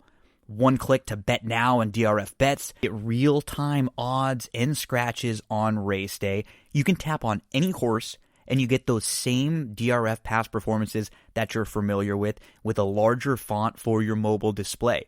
One click to formulator for charts, for replays if you get the formulator version. And even on the classic past performances, you get the home screen with horses, with odds, with buyers. You get a lifetime buyer speed figure graph. You can rotate your phone for the best view. And any horse that you click on, you'll see the running lines. You can easily move from horse to horse. The same data as those traditional classic DRF past performances. You get an interactive format, which is very similar to the DRF Classic version that you're used to on the desktop. Every card includes live data updated instantly with those scratches, and so you get the accessibility from desktop to phone, cross-device functionality. You can take your notes and save them from one device to the next, and then access your account on any of your devices. On-the-go handicapping and wagering, multiple formats to view. You got the overview page with recent speed figures, current day's odds, easy access to expert selections and analysis. You got the buyer speed figure graph with lifetime buyer speed figures and chart notes for every horse. And you got those traditional DRF past performances that are just newly optimized for your mobile phones. They are constantly upgrading, improving, and making everything easier for you to get your handicapping done at DRF.com. Big thanks to Sam Sherman. Hopefully we found you a few winners on the Thursday Sam Houston card. We'll have Sam back again for our big coverage of next Sunday over at Sam Houston Ladies Classic Day. So a couple horses just to keep in mind throughout the card at Sam Houston that I think are worthy of throwing into some of your exotics there. In the fifth race, I think still of the night, maybe a single, the number 5. So make sure to include the 5 still of the night in a lot of your exotics there. In race number 6, I also thought the 5 Astounding was going to be really, really tough. So I'm going to try to build a lot around those two there in races 5 and 6, both of the number 5s. In the 8th race, throw the 4 in as a massive price, maybe in one of your late pick 4s or so. Has an opportunity in what I think is a pretty weak race. In the 9th race, blame it on Mammy, who... another race that doesn't seem all that strong. If she just improves a little bit off her debut with what looks to be a big rider upgrade, I think Blame It On Mommy's got a big shot there in race number 9. So some of my top plays for Thursday at Sam Houston. Good luck, folks, as we now shift the focus over to Friday racing. It is opening day on Friday at Oaklawn Park. And we're going to talk about the late pick 4 from Oaklawn. So get those past performances out for Friday, January the 22nd, Oaklawn Park. So let's turn to race number 6 here. We got maiden special weights going a mile, 3 years old. This is a pretty wide open group, even with having the number 7 in here, Safa's Day, who's actually crossed the wire first before, and she faced winners in back-to-back starts. She actually faced Stakes Company, and pretty good Stakes Company in that. I'm very high on a horse named Highly Motivated, who he was behind in the Nyquist, Safa's Day, and then Senor Buscador, who he was behind in the Springboard Mile, was really impressive. But Safa's Day was a winner first time out and was DQ'd from purse money afterwards for a positive test. So able to jump back in here with maiden special weights. When you see a horse able to do that, it's hard not to use them. I will use Safa's Day in this case, but I do think it's a very wide open race. The main reason why I will use Safa's Day is because I'm going to go against the favorite in the next race, and I'm probably going to be against the favorite in the feature, although I'm not quite sure exactly who's going to go off favorite in the feature, so we'll see on that. But you can make cases in here for many. You know, Safa's Day is obviously the one I've just been talking about, but the 9, he's my Honey Badger, was super impressive first out and should only get better going longer. How about from the inside? You've got the 2 Wick. I feel like he could get a pretty decent setup in here. Windcracker, first time gelding, comes out of some strong races. I'm super high on Caddo River later on. He was also behind Reinvestment Risk. Look down to the 8, Anti-Gravity. What's wrong with the first or Silver Tap? Probably not the easiest to go a mile here, but the 11 Saquil was only beaten a neck going a mile and 8 at Churchill Downs last time out. You could make many cases in here, and in fact, that's what I'm going to do. I'll play like 2 different pick 4s, and one of them, legitimately, I think you can press all. If you can't go that deep or you don't want to spend that much money, I have them stacked 3, 7, 9, 2, 8, 11, 10. But if I'm going 7 deep, I'm generally going to just go all. But maybe you want to go a little shorter, I would then go 3, 7, 9, 2, 2, 3, 7, 9. But, I mean, a fun maiden special weight to open things up in race number 6, your first leg of your late pick 4. 7th race, the 9 horse Home Base. I'm very high on him. He completely missed the break in his last start at Aqueduct. He was 6 lengths off as American Power, the winner, cleared the field, opened up a length, and was able to go wire to wire. Home Base got back into contention, moved in between horses. He was inside, but then he moved into a wall. He had nowhere to go. He backed up, and he just couldn't re-rally in a race that didn't have a whole ton of pace and was won by a horse who went gate to wire. So Home Base with a smoother beginning. Look at some of his top tier races. I feel like his best effort in this race is probably as good as anyone else's best effort except for Engage, and I'm sort of banking on the fact that we may not get Engage's best effort because we haven't gotten his best effort since the Breeders' Cup Sprint in 2019. The last 2, we only saw him twice in 2020. Both of those races, he really didn't show a whole ton. Again, he was against tough company in both of those starts. Sleepy Eyes Todd, Forenzy Fire, True Timber, Edgemont Road. We saw a ton of horses come back out of that Lafayette and win. I just don't want him at that short of a price. I'm completely fine with taking a shot against him in a late pick 4 sequence. I'm going to play 1 ticket where, I'm probably 9 and 7 Mucho. I'm debating singling the 9 on 1 ticket also. If I have to go all in the race, in the opening race, maybe I can single the 9. But I do think Mucho is another one of those horses where he needs a little bit of a trip. He's going to come from off the pace in here. But his top races, his A game is very, very good. And so if he's above 5 or 6 to 1, he's not consistently going to give you that, but he's the type of horse who you hate leaving off if he's a price. If he's a middle to nice price, you want him on your ticket because he's generally pretty capable of beating most groups that he's in with the right type of trip. The 5 Tough Love, the 6 Rubus would be a couple others that I include. I think they're just horses who seem to fit pretty well at this level. If you're playing against Engage like I am, I think they're the type of horses who you'll probably have on your pick 4 ticket. So I'll have one where I'm 7-9, another where I'm 5-6-7-9. If Engage beats me, I'm fine with losing to Engage. In the Smarty Jones, I love the number 7 in here, Caddo River. He has raced 3 times, and I thought all 3 of them were really, really good. Cowan is going to take some money. Cowan was a second in the Springboard Mile. That was his first time going long on the dirt. He broke his maiden going 4.5 furlongs on the dirt. I think he's fine. I don't really have knocks on Cowan. I just feel like Caddo River could be a really, really nice animal. So let's go to his debut. He was a step slow. He was in tight. This is at Saratoga back in September, going 7 furlongs against maiden special weights. He settles, fourth, no more than 2 lengths off the pace. He's in between horses. He takes back a little bit. He's like right on the pace early, and then he takes back, so he's a length and a half off just behind that first flight. He gets shuffled. He's waiting for room. He has to angle around. Then he has to angle in between. I thought it was a really nice debut, finishing second. Comes back on October the 11th. He's battling from the inside. He's not in a great spot, though, so he has to take back. He's behind the leader. He moves to the 2-path around. He opens up 2. He gets nailed late, but he still holds off 2 other challenges. It was a good effort. Same sort of thing where he had to kind of take back and move around. And then last time out, he hops a bit at the start. He recovers. He moves up to challenge. He gets to the lead pretty easily without being asked, and he just dusted a group. That was going a mile.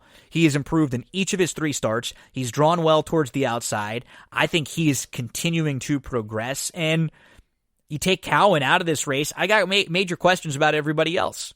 And Caddo River just looks really, really good in here. I love the number 7. Caddo River, my single in the late exotics there at Oaklawn Park. So to close it out in race number 9, the 12 is going to get a great trip.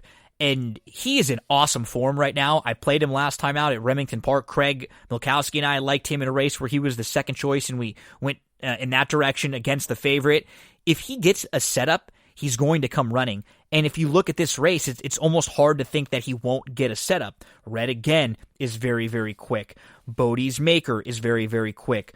River Echo is quick. Charlie's Archangel is quick. Sweet Persuasion is quick. You've got the 11, Coach Adams, who's going to go to the front end. There is a ton of speed in here on paper.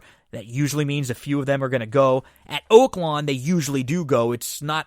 Last year, at least, it was a track where there was honest pace duels for the most part, and I think if that's the case and the pace develops, the 12's the one to beat. The 10 should also sit a really nice trip. Maybe getting first jump on some of the deep closers. Take Charge Dioro, I'd use that one. 10, 12, and then maybe the 3, Uphold, who's another one who can sit right behind some of the speeds, track nicely, and is very, very honest. 3, 10, 12 to close things out. I'd look at a couple late pick 4s. You could play one where you go all with 5, 6, 7, 9, with 7, with 3, 10, 12, or you can shorten up. 2, 3, 7, 9, with 7, 9, with 7, with 3, 10, 12. Opening day Friday at Oaklawn Park with the Smarty Jones. We're getting to look at some of those 3-year-olds on the Kentucky Derby Trail. I know you're a horse racing fan. You're right in the middle of listening to all the great coverage of Friday races that we've got here on That's What G Said. You need to check out oldsmokeclothing.com. Horse racing t-shirts, hats, zip-ups, quality clothing. I'm talking hoodies, tank tops, long sleeve stuff, custom designs with whatever you want. They've got special collections all over. These are horse names, racetracks, funny messages, theme stuff. This is a horse racing fan's dream. You can show the horse racing fan in you. Maybe you're a fan of Authentic, Tis the Law, Midnight Bisou, She Dares the Devil. They've got stuff to represent all of your favorite horses.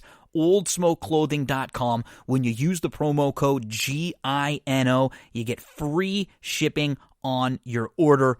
oldsmokeclothing.com. Let's finish up with Friday racing. Let's head to Sam Houston for some Friday night action. I'm going to start in race number 2. As the first race is an Arabian race. I steer clear of those ones.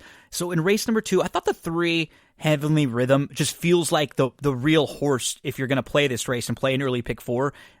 She's the one that you can really be excited about. The 1 Uptown Bling looks like the lone speed in here, but she's going to be a really, really short price, dropping in from open allowance races to these Texas bred allowance races. Heavenly Rhythm puts 2 starts together. She was super impressive coming off the bench. She could take a little step forward in here. It just feels like it's those 2. I don't get as excited about a Whipham Nene or Chow Chow. So for me, I'm going to use the 3 over the 1, and I'll play 3-1 in early pick 4s there at Sam Houston. In the third race, $25,000 non-2 claimers, 6.5 furlongs. The distance, I thought Girl You Fine looks pretty good in here. My major concern is just the draw. I would love her if she was drawn more towards the middle of the pack, towards the outside, but she seems like she's got enough speed to get some position. She's shown the ability to pass horses. She's ultra consistent overall. She actually just beat maiden special weights, and her races at Oaklawn Park were not that bad at a time when Oaklawn Park was really, really good. She's run well here at Sam Houston. I think the one Girl You Fine is a horse you have to use in race number 3 at Sam Houston on Friday. The 6 Flower House for Asmussen is probably going to be at least picking up some pieces. Now you've got a horse who's cutting back from 1 mile and a 16th to the 6.5 furlongs, which I generally like. I just don't know how much speed she has. She should be picking them up late. The 7 to the outside, Pago Quierto, feels like the other one to include. Comes in and has just been at tracks that you think of you're going to be facing better competition at Gulfstream Park, Saratoga, a couple starts back where she was behind Thankful. So I got 1, 6, 7 in race number 3 at Sam Houston on Friday. In the fourth race, we've got maiden $25,000 claimers here, 5.5 furlongs. The distance, I'm going to go towards the 7, My Girl Lexi. So in her debut, she was in a little too tough. This is a 3-year-old filly. She was facing maiden special weight. She was behind a horse named Joy's Rocket, who's a 3-time stakes winner. There were 4 next out winners from that debut race. It was a loaded race at Churchill Downs. She comes back at Indy against maiden specials, and she doesn't run that badly. She actually finishes 4th that day. She's off for a few months from July to November, comes back in November with 2 pretty good races at Churchill Downs against maiden claimers. Those races would win this race. The problem is last time out, where she was behind Free Flying Fast, from the rail out will probably be showing some speed. Free Flying Fast outfinished My Girl Lexi. Although, you look at My Girl Lexi, she was part of a group of 5 that went for the lead. She got shuffled. She got beat out of a spot, and she couldn't re-rally. That's just not the easiest type trip, and that's not the type of trip that a lot of horses can win with. Many horses have one gear. They are going to sit back, make one run, or they're going to go early. A lot of them aren't push button. You can't start and stop them. That's why when we see horses do it, we get so goo-goo gaga over it, right? I still like My Girl Lexi in this spot. I think it's a good spot for her. Slight cutback, drawn a little towards the outside with some of her speed. I'm going to put her on top. The 8 El Dorado Dream with the blinkers on, I like quite a bit, dropping for Brett Calhoun. So she was 8 in her last start at Remington Park. She was 8th inside, but she's only about 3 or 4 lengths off. She was traveling really well. She wanted to go. She had no room. She had to tap on the brakes, and she backed up. She angled around to the 5 path, but she wasn't traveling as well as a couple of the others, so she got sort of pushed and forced inside a little bit. It wasn't that bad, and she's on the improve. She adds the blinker. She drops in class. She's drawn towards the outside. She picks up a live rider. I'm using the 7-8 all over. I've got 7-8-1 with the 6, the first-time starter, DM Now. It looks like Caldwell has some really live firsters over the weekend, but just keep an eye on them because this barn doesn't win a whole ton first time out. But the dam of this one was a multiple graded stakes winner, and they've produced, Bear Now has produced 5 fulls to race. 2 of them have won. DM Now I have in the 4 spot. Maybe throw in on some of your deeper pick 4 tickets. In race number 5, at Sam Houston, 5 furlongs on the turf course. Now, keep in mind that this weekend there could be some rain, so some of these races could be taken off the turf course. I like the 11, if the race is on the grass. That is Cowboy Breeze, who has legitimate excuses for some of the recent races, right? This is not one that I would upgrade if the race is taken off the turf. Look back at last year at Sam Houston. Those are some decent races. 17.5 non-threes. The runner-up effort against the 30,000 non-threes prior to that. Those are good. She's run well. She's I keep saying she for Cowboy Breeze. He is a multiple winner. He's won twice over this Sam Houston turf course. And last time out, Dirt. 2 starts back. A race that sent him to the bench for a few months. He was off from August to January. Prior to that, there's a race where he's just hooked really wide in a race in the slop against much higher claimers, 25 claimers. back before that, again, against much better open 25 claimers. I think it's a good spot to return to the grass. His form's a little muddied up because he's been running on the dirt. Cowboy Breeze. I'm throwing him in all over the place.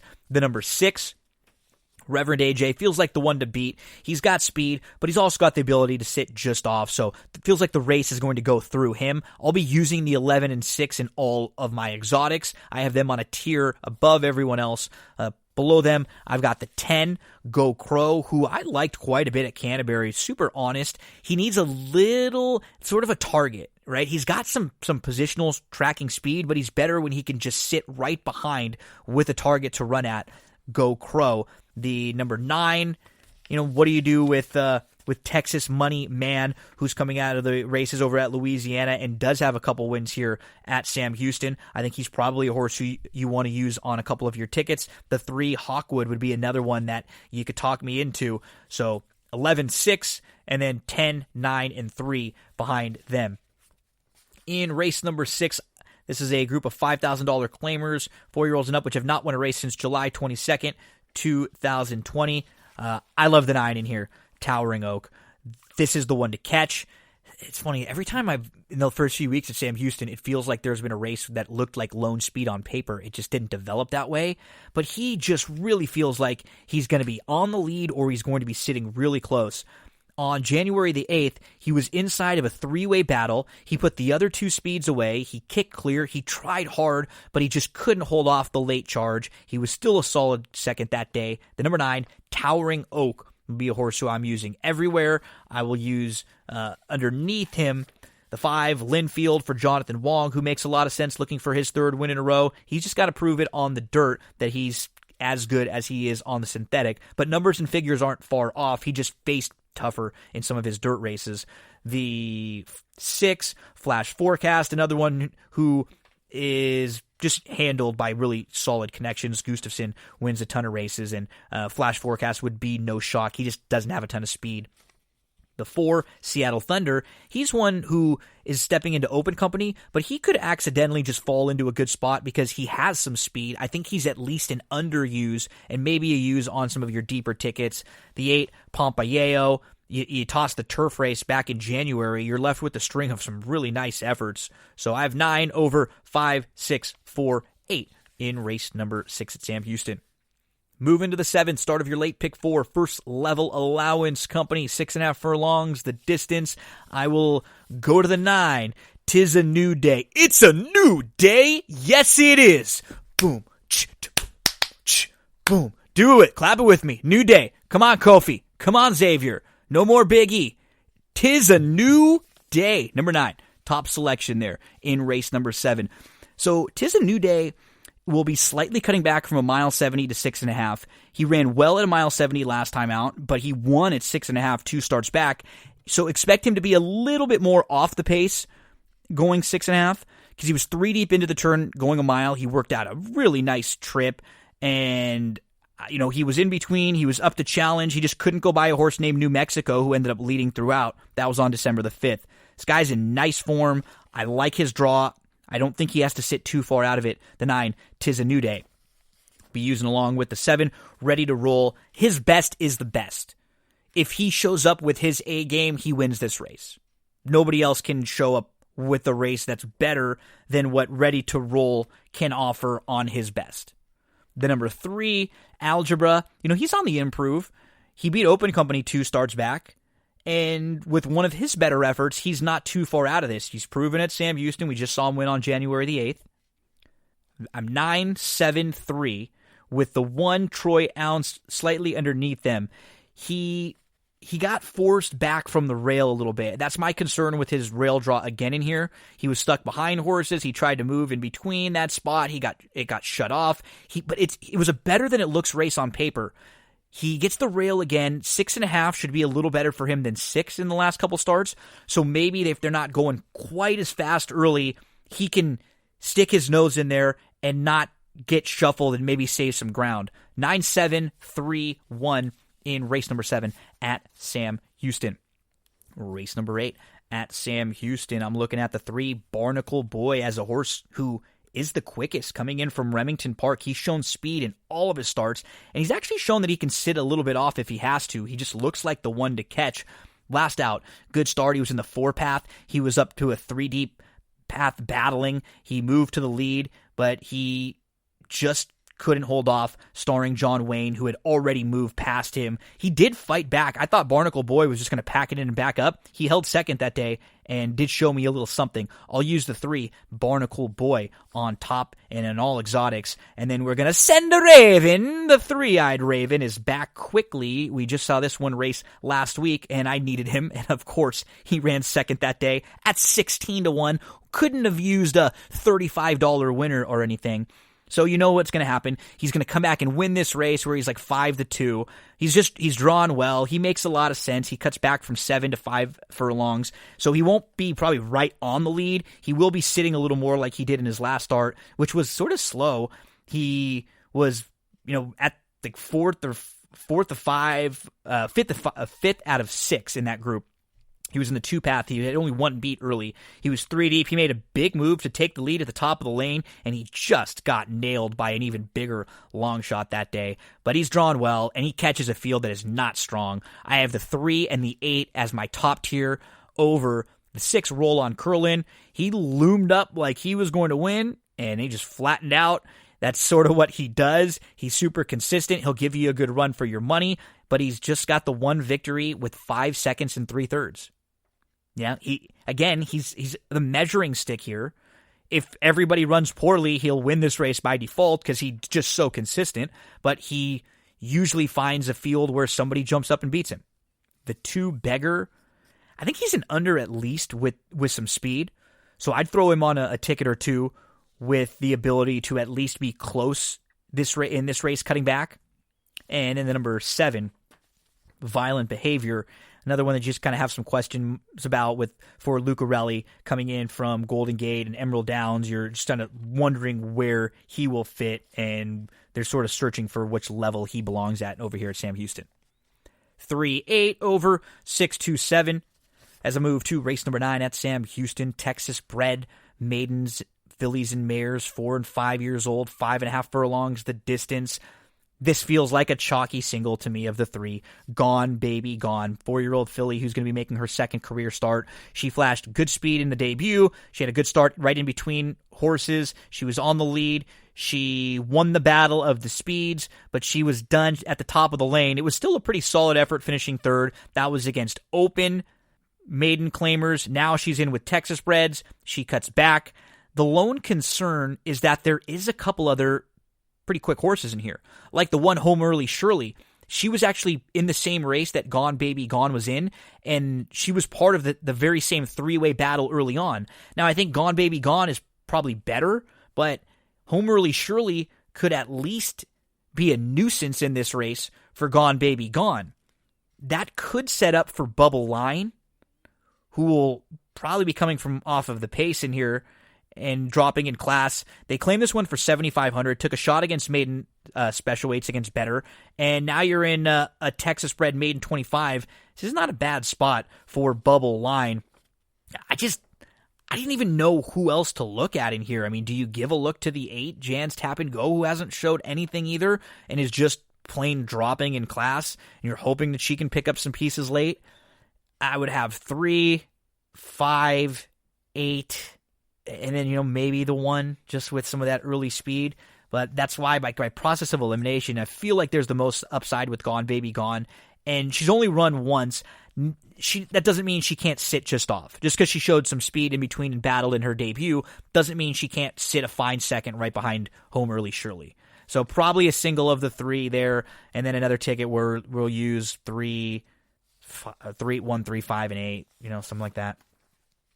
Closing it out Friday, Sam Houston maiden $50,000 claimers, 5 furlongs. The distance, turf course, the 10 is where I will begin. Texas Empire. So this 3-year-old has raced twice. Both of those races came against maiden special weights, and both of them came against horses who won next time out. Candy Ginger is 3 for 3, a multiple stakes winner. Excess Magic won next out by 4 at Fairgrounds. Super impressive victory in that. Today, Texas Empire is going to be a first-time gelding. He's got major turf pedigree, too. He raced on the grass one time, but it was against better.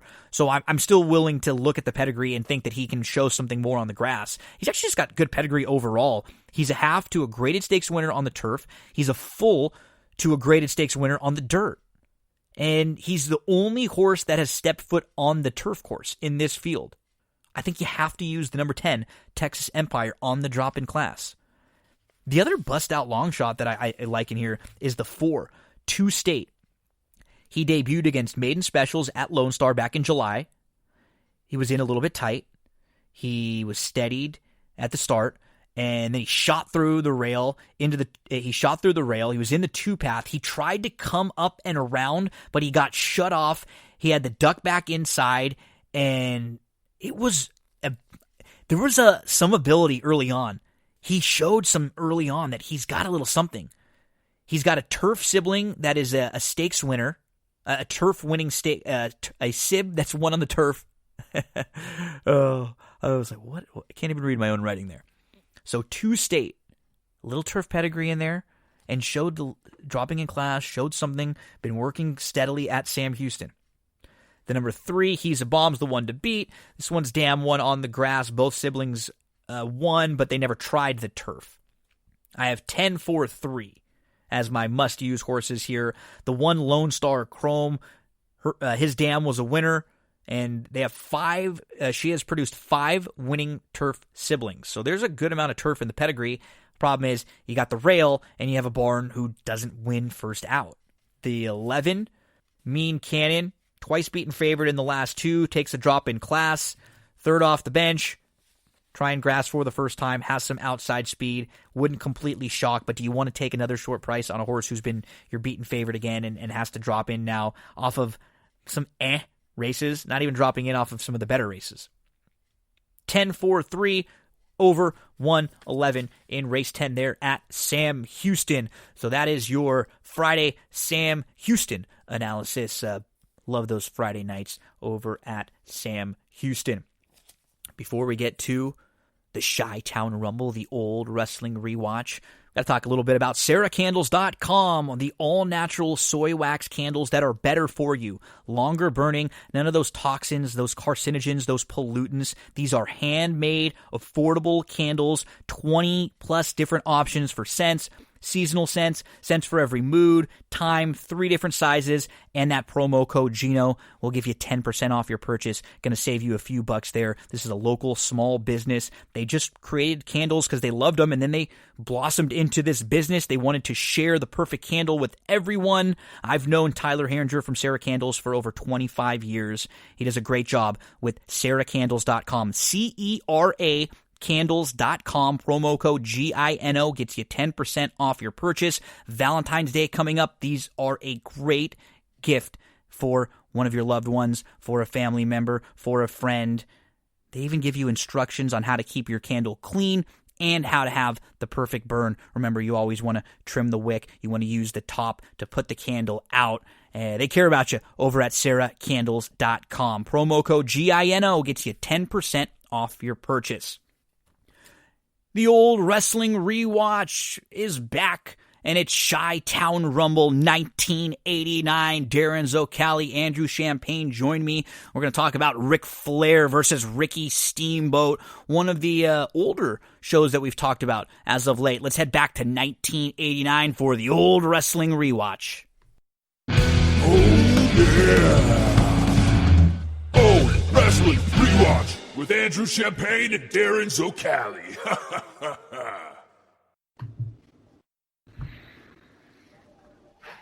This week's old wrestling rewatch is going to take us to the NWA, and I think it's going to be like the first time that we're actually in this sort of time period, and we've done an NWA show. We've got later WCW shows, we've done ECW, we did some AWA around this time period, plenty of WWF, and then into WWE, and now we're going to get into NWA with Chi-Town Rumble 1989. This was Darin Zoccali's pick. Darin Zoccali and Andrew Champagne join me like they do each week on the old wrestling rewatch. Fellas, hope everybody is doing well. DZ, this one was your pick, and it is definitely a show that is known for the main event, but it does sort of feel like a show that builds a couple matches at the beginning, or maybe they go on a little long, but the pace of the show, especially the way I think it's edited on the WWE Network, just absolutely flies from match to promo, match, promo, real quick, not a lot of time in between. DZ, what were some of your overall thoughts of this show? Yeah, it's not a long watch. Some of the matches are definitely longer than they needed to be, but the NWA was kind of known for that at this time. They did that a bit. Look, the main event is an absolute 5-star classic, and we'll get to that. But you have a lot of like firepower on the show. You have the Road Warriors, obviously. Varsity Club back then was kind of a big deal with Dr. Death, Steve Williams. You have Luger and Wyndham in their rivalry, which is always a lot of fun, and you get to see when you listen to Jim Ross how much they are really pushing Luger as a big deal and how impressed they are with him. Young Mike Rotundo is in there. You get an early young look at Paul E. Dangerously, which is always funny to watch. You even get Sting on this card. He's an up-and-coming guy. Magnum TA is in there in color with Jim Ross. It's just a cool show because there's a lot of big names. Some of the matches are meh, but you got a classic that you build up to at the end, and you got some big names, and it's always fun to go back and watch the NWA at this time.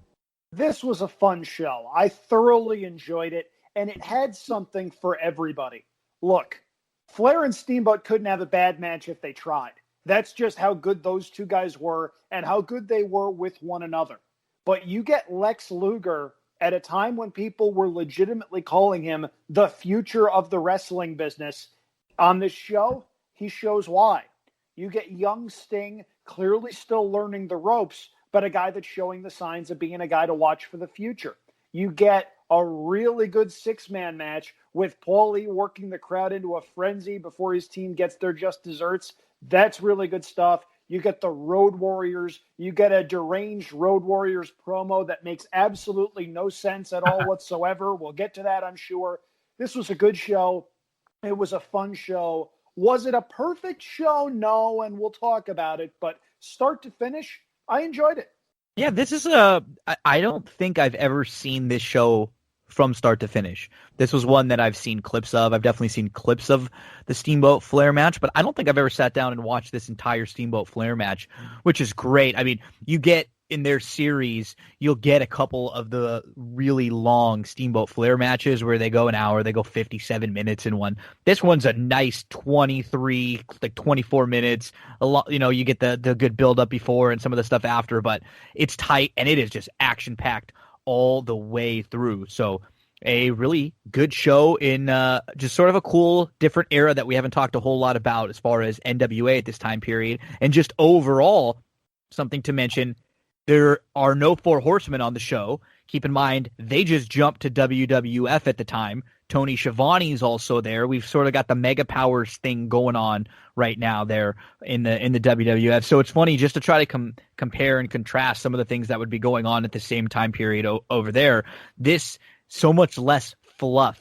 And even just the post-match celebrations and things like that, and the way WWF would let things breathe a lot more. This was pretty quick-paced, a lot more sports-oriented, in-and-out type thing, as we will get through. And we got the great 80s graphics to start, the block-like sort of spacey video game graphics with the generic music, almost like porn music, right off the bat to start. And we got little pictures of everyone in the big matches tonight. Jim Ross, Magnum TA run down the card. 4 titles on the line. Magnum, he's okay. He tries. He struggles in spots, but then he'll add some things here and there. But he's definitely a work in progress to say the least, I think, as a commentator at this time. And then we get a video package with the highlights, of Luger, Road Warriors, Paulie, Cornette, Sting, Wyndham, Rotundo, Steamboat Flair, all the major players in this show. The only thing is, it would have been long. It was like 2 minutes and 15 seconds of just a package with no talking, just sort of a little bit of music in the background and then shots edited. So the one thing I think we could definitely say is comparing even at this point, to the WWF, they were always top notch when it came to like the video packages and the graphics and that sort of thing. They even felt a little bit ahead of the NWA at this point, which this wasn't really their thing. They were more about the wrestling and trying to make it feel real. And we get back to JR, who throws it to an interview. We get a lot of these quick interviews with folks before their matches, and then after their matches, it's Bob Caudle backstage with Freebird Michael P.S. Hayes. They had some sound issues early, but Mike Hayes basically like promotes the whole card, doing a great job here. I'm sure they loved him for selling everything for him. He's screaming, then his music hits. Here he comes, and we get a big pop for Michael PSA. So DZ, just before we get into the match, even as far as the presentation of the first 5 minutes of this, it's a lot different than you would see at the competition across the way. Yeah, well, this is just the very beginnings of the, Jim Crockett promotion, NWA turning into WCW. They're just starting to get their feet under them when it comes to, the cable show and the stuff that they're doing with TBS. They have nowhere near the production quality yet of WWE, and it does show. But there's kind of a nostalgic charm to it. Looking back, where like some of these interviews, including the first one, with Michael P.S. Hayes, it could have been shot in your garage with just like, shower curtains painted silver hanging up in the background on a wall. There's nothing fancy about it, but it's just what old school, Southern territorial wrestling was like. And like I said, there's a charm to it. Michael P.S. Hayes just showing up in WCW here. He kind of just started at the beginning of the year. He had been in WCCW, Crockett, and UWF, and he kind of comes in as a singles guy, and he's going to have a feud coming up with Luger with some stuff going on. But, he had years and years of feuding with the Von Erichs, throughout his time in the South and the Mid-South. So it's kind of cool to see him. I think this probably was his first big event in WCW, NWA, so it's kind of a big deal for him. But, yeah, in terms of the quality, it looks like it's kind of shot in like a high school gym, but like I said, it's got a cool kind of charm to it. It looks different for sure. Does it hurt them? I don't think so. I don't think it's a good thing or a bad thing. It's it's clearly different. I agree. Honestly, if you're trying to compete with somebody, being different's not the worst thing in the world. Nope. However, my issue with all this leading up here, I've got a question. When Michael Hayes was feuding with the Von Erichs in World Class Championship Wrestling, drawing tens of thousands of fans into big stadiums, millions of dollars, hottest feud in the country. Yep. Was he a babyface? No. Did Michael Hayes do anything close to his best work as a babyface? No. Then why is he a babyface here? Don't know. There's no good answer for this, and they try to paint him as this picture Mr. Hacksaw Jim Duggan. Yeah, this picture of Americana literally bleeding red, white, and blue. Red, white, and blue, in the words of Magnum TA, literally runs through his veins. Now, we know what was going on in World Class Championship Wrestling and why a bunch of people unfortunately died young. Maybe that's a side effect. I don't know. But my goodness, I don't care. I don't care about this storyline. Michael Hayes is out there. Okay, great. Generic Russian dude in a lucha mask. Wait, you mean Russian Assassin #1, who is actually Jack Victory, who we'll see later on in the show, the same guy, double duty. So my question with all of this is, if you've got Jack Victory, who's playing this Russian Assassin, he's pulling double duty, why does this match go 15-48? And I got to say, so you get the in-ring, Bob Caudle backstage, we said big pop for Michael Hayes. In-ring intros for Russian Assassin #1 with Paul Jones, and then it's Russian Assassin #1 versus Michael PSA's. Lock up, super slow start, side headlock. JR's giving us all of Michael PSA's background. The crowd is into it. I will say, they like Michael P.S. Hayes at the most part, and that's one thing we'll get about this show. The crowd is really hot throughout. They love their wrestling here. They love the show. You can tell they're pumped for the main event, and so everything leading up to it, they give a lot of respect to. It's Hayes working the crowd back and forth, sunset flip. There's some okay spots in here, but it just if you cut this in half to 7 minutes, that would have been fine. That would have been much better. You know, I like some of the differences that you get in these NWA matches versus WWF. At the time, they give you the updates. 5 minutes gone by. You know, one of his moves, the Russian assassin, is called the Russian sickle, which is like a weird flying. It's like supposed to be a flying clothesline, but it's almost like a spear the way he hits it, like an ugly early attempt at a spear. Now the Russian's in control. Headlock slows it down. Crowd with the USA chants. Michael Hayes with the comeback. High cross body. He gets nailed by a right. We're at the 10-minute mark now. Heel headlock. They're both really tired. They're selling fatigue. Paul Jones nails Michael Hayes while the ref is distracted. Hayes mounts a comeback, but again gets cut short. His bulldog attempt is countered. Big rights from Big Russia, and Hayes able to desperately block, hit a suplex, and Hayes misses an elbow. At the 15-minute mark, he dodges the Russian, who goes into the ring post, and Hayes hits a DDT for the win over Russian Assassin number 1 at 15:48. DZ, what'd you think? Look, I mean, Michael P.S. Hayes, despite the fact that the feud with the Von Erichs was great, has never been the best ring worker in the world. And he's been around quite a while. He's actually not. I guess you can't say that this is peak Michael P.S. Hayes, but Michael Hayes actually started wrestling very, very young. I think he's only 32 or 33 years old here, even though he's already been wrestling for about 13 years. So, you know, I mean, against Russian Assassin 1, you're going to get some action. You're going to get a rest hold. You're going to get a little, you know, surge of action. You're going to get a rest hold. P.S. Hayes is going to the armbar a lot. You get Russian Assassin with the reverse chin lock a lot. Hayes is not fluid in the ring. He's always been kind of bumpy and a little rough and stuff like that. Even like the flying high cross bodies, nothing just seems to hit in the exact right spot. Even the clotheslines look a little bit clumsy. But it's fine. I mean, the match is fine. You know, it's a decent enough opener for the card. P.S. Hayes, like I said, never known as the best worker. His charisma and his work on the microphone has always kind of been his big selling point. It was what got him over. It's what got the Freebirds over with the whole gimmick and the songs and the dancing and the singing. But look, the crowd's into it. Michael P.S. Hayes always gets a good reaction.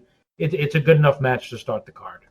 Darin, I'm happy you brought up the music because Bad Street USA is what the kids today would call a banger.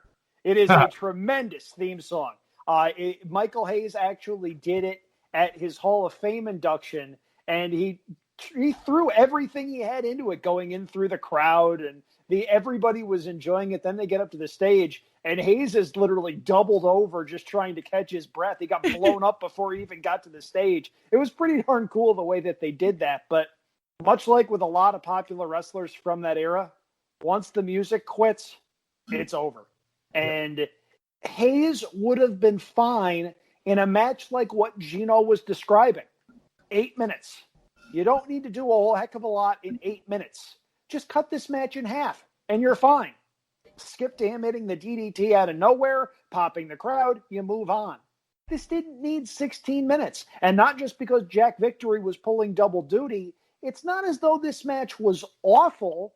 It's just unnecessarily long. Yep. And yes, the NWA was known for having longer matches, but on the other hand, you look at the Wyndham Luger match later on in the card, that got 10 minutes. You look at the Road Warriors match in their hometown of Chicago, that got 8 minutes. Yep. Flair and Steamboat had traditionally gone 60 minutes. They went less than 30. You're telling me this match needed 15 minutes? You're telling me the next match needed 20? Just wasn't planned all that well, I don't think.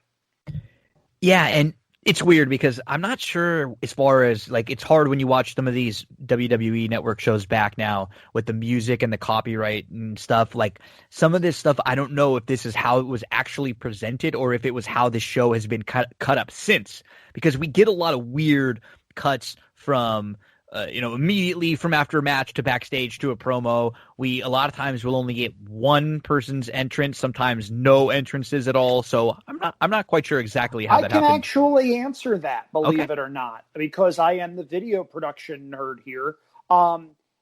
This is a 2.5 hour show. It's 2:29 and I think 40 seconds. The maximum length of a VHS tape back in that era? Yep. 2 hours and 30 minutes. Yep, good call. They didn't want to go 2 tapes, so Nope. you got to cut a lot of stuff out in the edit. And I've actually read that there are some versions of this that cut the matches shorter a little bit. Like in particular, I think the first match and there's another, and I think the Sting match are actually cut a little bit shorter, down to closer to 10 minutes in order to, must be exactly what Andrew said, to fit that 2:30, and maybe in some cases that might have even been a 2-hour window that they were trying to fit on if they were on TV, or I don't know, for some case. But yeah, that's a great point, Andrew, as to why things are a little bit rushed and boom, boom, boom, boom, a very quick feel on the network here. So we get backstage now to Bob Caudle. He's busy man tonight. He's with Ricky Steamboat with his wife and his son. Baby Richie is grabbing the mic here, which is just great. And Steamboat sounds a little nervous, but like a good anxious nervous. What I like about Ricky is he's never going to be convinced with anyone as being the greatest promo in the world, but in sort of a Bret Hart-ish kind of way, he just comes off believable. Even if he sort of bumbles through his words and stuff, you believe what he's saying, which I always like with Ricky's promos. And I think he says something like, he has like a line or two that are almost identical to the promo that he has before the WrestleMania 3 match with Macho Man, where he says like, "We have reached our moment," where something along those lines, which is cool. So yeah, DZ, we get, the build up throughout the show. It's obvious there's a main event, and they build up. Ricky has a promo early. Flair has a promo early. We get a ton of stuff with their video package later to lead up, and that's the match that they're all talking about, and it feels huge throughout. And you know what? For as much as he's not an incredible promo, he always seemed like he got the point across. Steamboat for me. Yeah, he did. I mean, he's not. You kind of feel like you're getting the guy and not the character with him, which is fun. Mm-hmm. The one thing I did kind of notice about this in looking at the promo, it's almost like they're trying to dress his wife like Miss Elizabeth. Did you guys see that? Yes. With sleeves going up the arms. Yep. And the white very regal, elegant dress. Yeah, they're all matching and stuff. Like, it was kind of, to me, like they were like trying to do a Miss Elizabeth thing there. But and you also have to remember with Steamboat here, this is kind of his return to WCW or NWA, I should say. He had been in the WWE until shortly before this. And what happened with Steamboat was he was given the Intercontinental Championship, of course, in that spectacular match at WrestleMania 3. And Vince McMahon had basically, planned it out that Steamboat was going to have that belt for quite a while, and continue to build him up over time and use the championship belt to do that. And Steamboat won the title, and a few months later, he was like, "Listen, my wife's pregnant. I kind of want to go home for a little while." And that's why they took the belt off him. Ironically enough, it was supposed to be given to one of the guys in the upcoming match, Butch Reed, but he no-showed to the event that he was supposed to win the Intercontinental title from Steamboat, and that's why Honky Tonk Man actually ended up becoming Intercontinental Champion. But so Steamboat had like a really big fall from grace in that, WWE had this big plan for him, and then they just kind of got pissed at him and pushed him to the back of the line. And that's why he ends up in NWA here, Crockett Promotions, WCW, and all that. And he really didn't get back there until maybe about 5 weeks before this. So, Steamboat gets put in a huge spot here early on in his return to NWA. And maybe it's coming off as nervous, Andrew, because maybe he is a little nervous. Entirely possible. Now, Ric Flair tells some tremendous Ricky Steamboat stories in his book. Now, his book is very outdated even right now, just because so much has changed since he wrote it about 15 years ago. But Bonnie Steamboat, Ricky's wife, was no fan of the Nature Boy. Like, not even remotely close. It got to where Richie Steamboat, who is, of course, fighting with the microphone as his dad's trying to cut a promo, and Flair's son, who unfortunately passed away due to some pretty tragic means, were both amateur wrestlers, and they were both competing in some of the same tournaments. And one of Reed Flair's coaches went up to Rick with this goofy look on his face. And Flair knew instantly and said, okay, who's been telling you stories? And the coach goes, Bonnie Steamboat. So there was some legit animosity between Bonnie and Rick. Now, Flair and Steamboat, of course, they were tremendous dance partners, and they had a number of great matches years and years before this even. Flair insists that some of the best matches they ever had were in the TV studio that Mid-Atlantic Wrestling used to film in, and they were in front of maybe 20 or 30 people.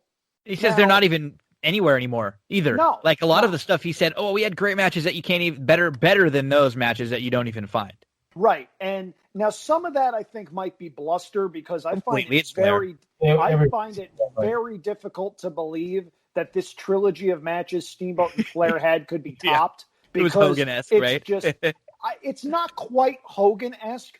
I'm going to get an eye roll from at least one of you. It is Brett-esque. Okay? Just saying, if you've read Brett's book, you know why I'm saying that, and it's at least somewhat fair. Now, no, listen, even as a Brett, even as a Brett guy, Andrew, you're right. Yeah. Bret Hart took himself, we all know it, took himself way too seriously, viewed himself when he had a belt this means I am the best. Like, I'm the best wrestler. I can beat you all up. Matches. Yeah. Look, Bret absolutely believed that, but the counter argument to that, in my opinion, is Bret was so good because that was his mentality and he wanted to perfect his craft. So we have to take, some of the, bombacity of Bret in order to get the great matches. I'll take it. And the thing about Bret too, Andrew, I completely agree with what you say. You talk to him now, and he always, I don't know if he coming off bitter is the right word, but definitely sort of like back in my day, get off my lawn a little bit. But the thing about Bret that is phenomenal, and I'm sure a lot of it was like any story, right? Whoever's writing the story is going to tell the tale a little bit more. It's going to be about them. He took literally like a documented diary every single day of everything, like his whole time out on the road. He was actually documenting everything every day in the Bret Hart version of what happened. But when it comes to like facts and stuff, he has like a phenomenal like diary of stuff. Definitely Bret Hart tinted. Now there's our Bret Hart tangent of the week. Well, really quickly, the one thing I do want to say about this promo before we move on is Steamboat says, this unit is here to stay. He and his wife divorced in 2003. Just saying, you can't predict the future at that point. And he's been married 5 times. Yes. And you know what? I'm going to tell you something here. I am not judging being a divorcee myself. I get it. I understand it. But you're presenting the image as family man. Something happens 15 years down the road. It doesn't age particularly well. Then again, John Cena did propose to Nikki Bella in the middle of the ring at WrestleMania, and we know how that ended up. We know how Macho Man Randy Savage and Elizabeth ended up. Mixing family and wrestling is a bad, bad move. Kids, don't do it. So we are back for Sting versus Hacksaw Butch Reed with Hiro Matsuda. So at this time, when the Four Horsemen and J.J. Dillon leave, and when the Four Horsemen, I mean Arn and Tully leave, now Matsuda comes in and is hired as the manager coach for Flair, for Barry Windham, and also he brings Butch Reed under his tutelage. So he's sort of got a heel stable here with them taking the place of what was sort of, a Four Horsemen before. We get a quick start, feeling out process, Sting doing the calls to the crowd. It's so funny seeing this version of Sting, surfer Sting, beach blonde, spiked hair.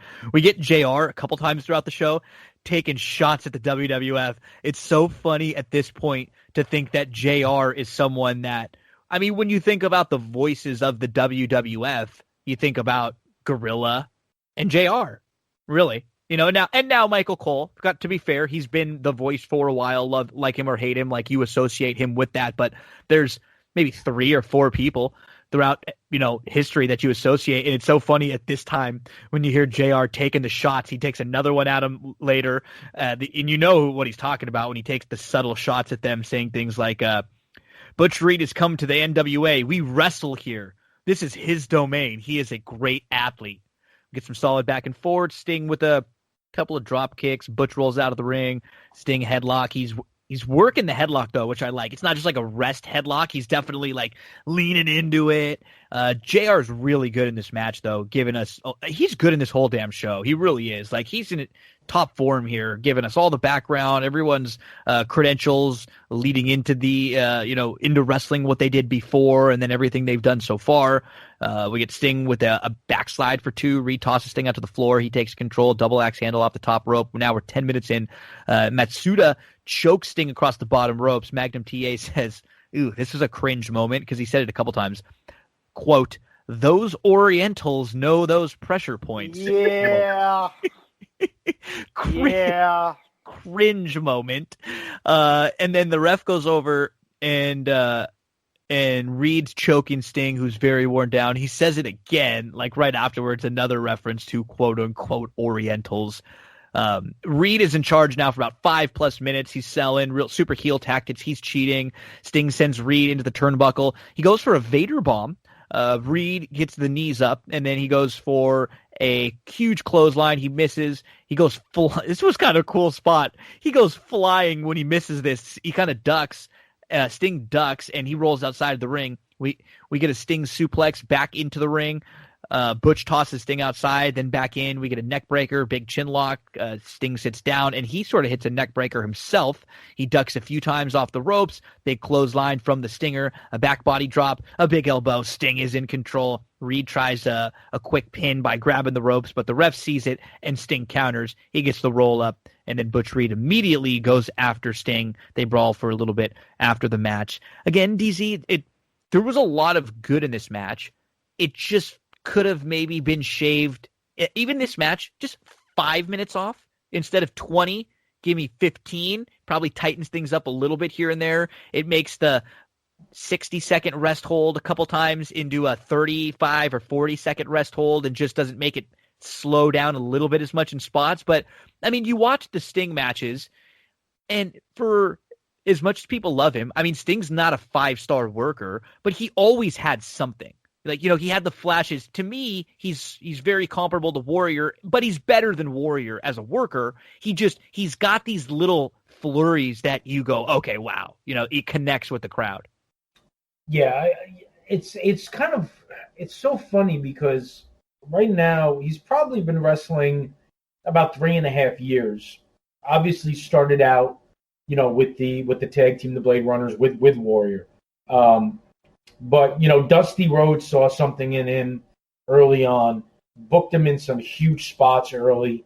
In fact, when he went to NWA back in 87, I mean, right away, he was like in the opening match at Starrcade 87. He was in the match with Michael P.S. Hayes and Jimmy Garvin. After that, Clash of Champions in 88, he had a match with Flair that went to time limit 45 minutes for the NWA Championship. So Sting was a guy who came in, they loved, and he was put in long, big-time matches right from the get-go. And I kind of think, I think at this point Dusty is in WWE, so I don't think he's booking these anymore. But that being said, I think it probably just kind of continues to have ripple effects. That's Sting's spot to do these kind of long matches, and you do get a lot of rest holds here. Because let's be honest, Butch Reed doesn't want to go 20 minutes either, and I think you see that here. But the match is okay. I would call it average, probably at best. Yeah, I agree. It does have a lot of rest holds. You get the Sting flurries here and there, which are great. And at this time, I believe they're getting him ready for a title run because I think he's going to win the TV title from Rotundo, I believe, the following month. And I believe that's his first NWA title, as he moves into, Flair territory coming up in the next year. But, look, like you said, in flurries, you see Sting can do some great stuff. He did get progressively better. Sting 91, 92, 93 is a much different Sting from 87, 88, 89. He's still green, even though he's been doing this for 3.5 years. He kind of, I won't say he needs to be led, but he's the type of guy that, the outcome of the match in terms of its quality will depend on who he's in the ring with. And you kind of see that a little bit here because Butch Reed is a little bit rough around the edges in the ring. But it's okay. But if anything else, it's always fun to see Surfer Sting in the, magenta-colored, tights back in 1989. The only thing this was missing was the theme that he would have a couple of years later, which is, of course, A Man Called Sting, which proclaims that not only does he do this, he does that, too.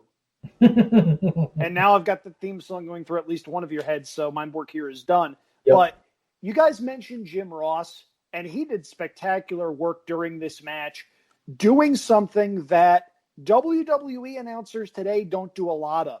He spent a lot of the time putting guys over for different reasons. Now, we mentioned Butch Reed. We mentioned how he came over and the NWA's We Wrestle Here thing. The thing you guys didn't mention is Ross talks about how Sting has certainly surpassed his former tag team partner in athletic ability. Oh, wow. Hi, Jim Hellwig. How you doing? I missed that one. Savage stuff from JR.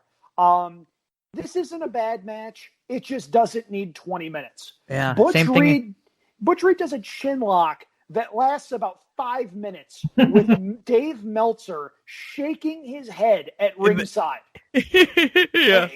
Now, he might have been shaking his head at something else, but the timing is enough to where I don't think it was a coincidence. He's sitting next to a guy by the name of Brad Muster, who was a draft pick of the Chicago Bears. First rounder. Yep. He gets a shout out, but not Meltzer, of course, who's sitting right next to him. I thought the finish was somewhat creative with the sunset flip and Reed doing the sit down and getting caught with his arms on the ropes. The referee knocks his arm off the ropes and then Sting completes the move. I thought that was fun. This just didn't need 20 minutes. This could have been done in 10 or 12 with, I think, a better match start to finish. It's not like this was bad. You could clearly see there was money in Sting. You could see that eventually he was going to be a standard bearer moving forward. He just wasn't there yet. So we move to backstage interview with Bob Caudle. He's with Paul E. Dangerously, a.k.a. Paul Heyman, who's cutting a promo. Can we talk a little bit about Paul E. Dangerously's pink sweater? Oh, my God. His whole look is hilarious. What are you even doing here? The fact that this is the same guy that 30 years later is coming out on SmackDown in these immaculately tailored suits, and in 1989, he's wearing this pink and white sweater for no particular reason. And I know the 80s were a different time, and 80s style is sort of an oxymoron, but my freaking goodness, if he wanted cheap heat, he got it. You know what he looks like? He looks like the poor schlep who's standing on line outside of Culture Club in 1989 in New York City, just watching like everybody else get allowed in, and the red rope just keeps getting put and closed right in front of him as he stands outside with his ridiculous outfit on, just not being allowed in. And his gigantic cell phone. Don't forget the gigantic cell phone. Yes. What does Austin Powers say about the 80s? There was a gas shortage and a flock of seagulls. That was about it. You didn't miss anything. That reminds me of what this guy is looking like right here. And what's funny about this is, okay, so here's the story. This is the original Midnight Express, but it's Jack Victory instead of Dennis Condrey here, because we're just talking about all the change in ownership and management and stuff. And I guess Dennis Condrey didn't get along with the new head honchos. So basically they've got this whole storyline and angle built up, and they got to fill someone else in. So now the day of, Paul E. ties it in with the storyline beautifully in that, hey, we're trying to trick you. This is somebody that you know. We're going to bring in someone that you don't know, and so you're not going to be prepared for them here. It's always funny, like in this particular storyline, because you just associate Paul E. and Cornette with always being heels. It's crazy to see Cornette get the reactions that he gets later on as just like one of the bigger babyface pops on the whole entire show. The crowd just is nuts for Cornette. One of the lines that Paul E. has, it says, you can't win if you're not prepared for the opponent. there's this disease going on in America. They call it the Bobby flu, Stan fever. They call it cornetitis. And you're looking at the doctors, and we're going to cure that disease. So still rough around the edges here, but always the gift of gab for Paul E. We then go to Jim Cornette backstage with the new Midnight Express. His Midnight Express gets a promo, and he and Paul E. are a part of this match. It is a 6-man tag. The loser, whoever gets pinned, leaves the NWA. And so it's the OG Midnight Express with Paul E. versus Cornette's Midnight Express. JR mentions all the beautiful women that love the NWA there, and the surprise opponent here, Jack Victory. So kind of a cool backstory here, and two managers that people love to hate, but Jim Cornette was more of the NWA guy. So it was like, hey, we hate this guy, but we can hate this guy, Darin. Like, if you talk trash about him, we're gonna stick up for him. That's kind of what this feels like to me. Yeah, that pretty. I mean, the Cornette. It's so weird for me to see Cornette as like a babyface. I know. Like, I always hated him. Like, you could have put him with Bret Hart, and I would have hated him. I just, with the stupid tennis racket and his annoying voice, I just could not stand the guy for anything. And it's kind of funny because Heyman at this point is so obnoxious. It almost like doesn't fit in with NWA. You know, you can see that while, you know, this gives him his start and he ends up, you know, in WCW and he's going to be there for a few years, you could see that this guy's got probably more things on the horizon just based on his overall attitude and how pompous he is, and, you know, his voice, and he's one of the more prominent managers just in terms of how vocal and how, you know, obvious he is, you know, that he's always at ringside. You know where he is. I'll tell you one thing that I forgot. Stan Lane is like a less chiseled Lex Luger. Yeah. I mean, if Stan Lane was a little bit bigger and a little bit more cut, somebody probably would have given this guy a monster push. And at this point, with the face and the hair, like, if you're just looking at them from the front, and if they have a jacket on, or like Lane sort of does in the promo, I mean, you're right. Like, there's a noticeable similarity between the two. Yeah.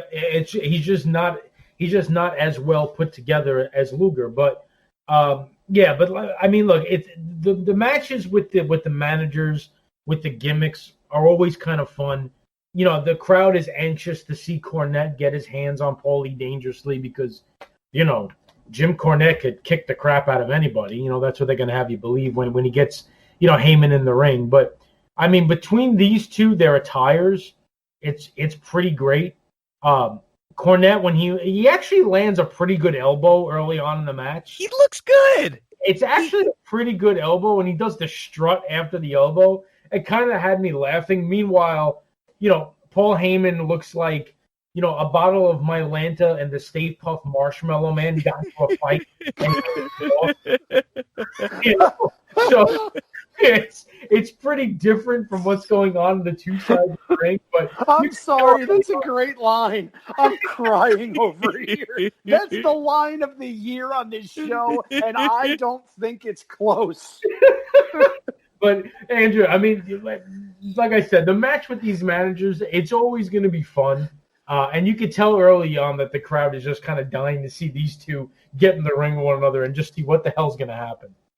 I'm still trying to compose myself here, but I'll try to piggyback off of something that you guys had said, because you had mentioned, okay, I think I'm good now. I think I'm okay.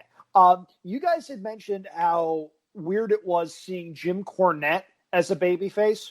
Yep. What about seeing the Midnight Express of Bobby Eaton and Stan Lane as babyfaces? Because they made all of their money going around the country being the worst heels imaginable to the Rock and Roll Express with Ricky Morton and Robert Gibson. Those two tag teams could main event anywhere in the country. They'd put on the same match everywhere, all around the country, and nobody ever cared because it was always so great. Now these guys are faces? That's a little strange. But Paulie Dangerously was such a dick that it worked. He was so squealy and whiny and weaselly. It was. Yeah. And it even got to where, you know what?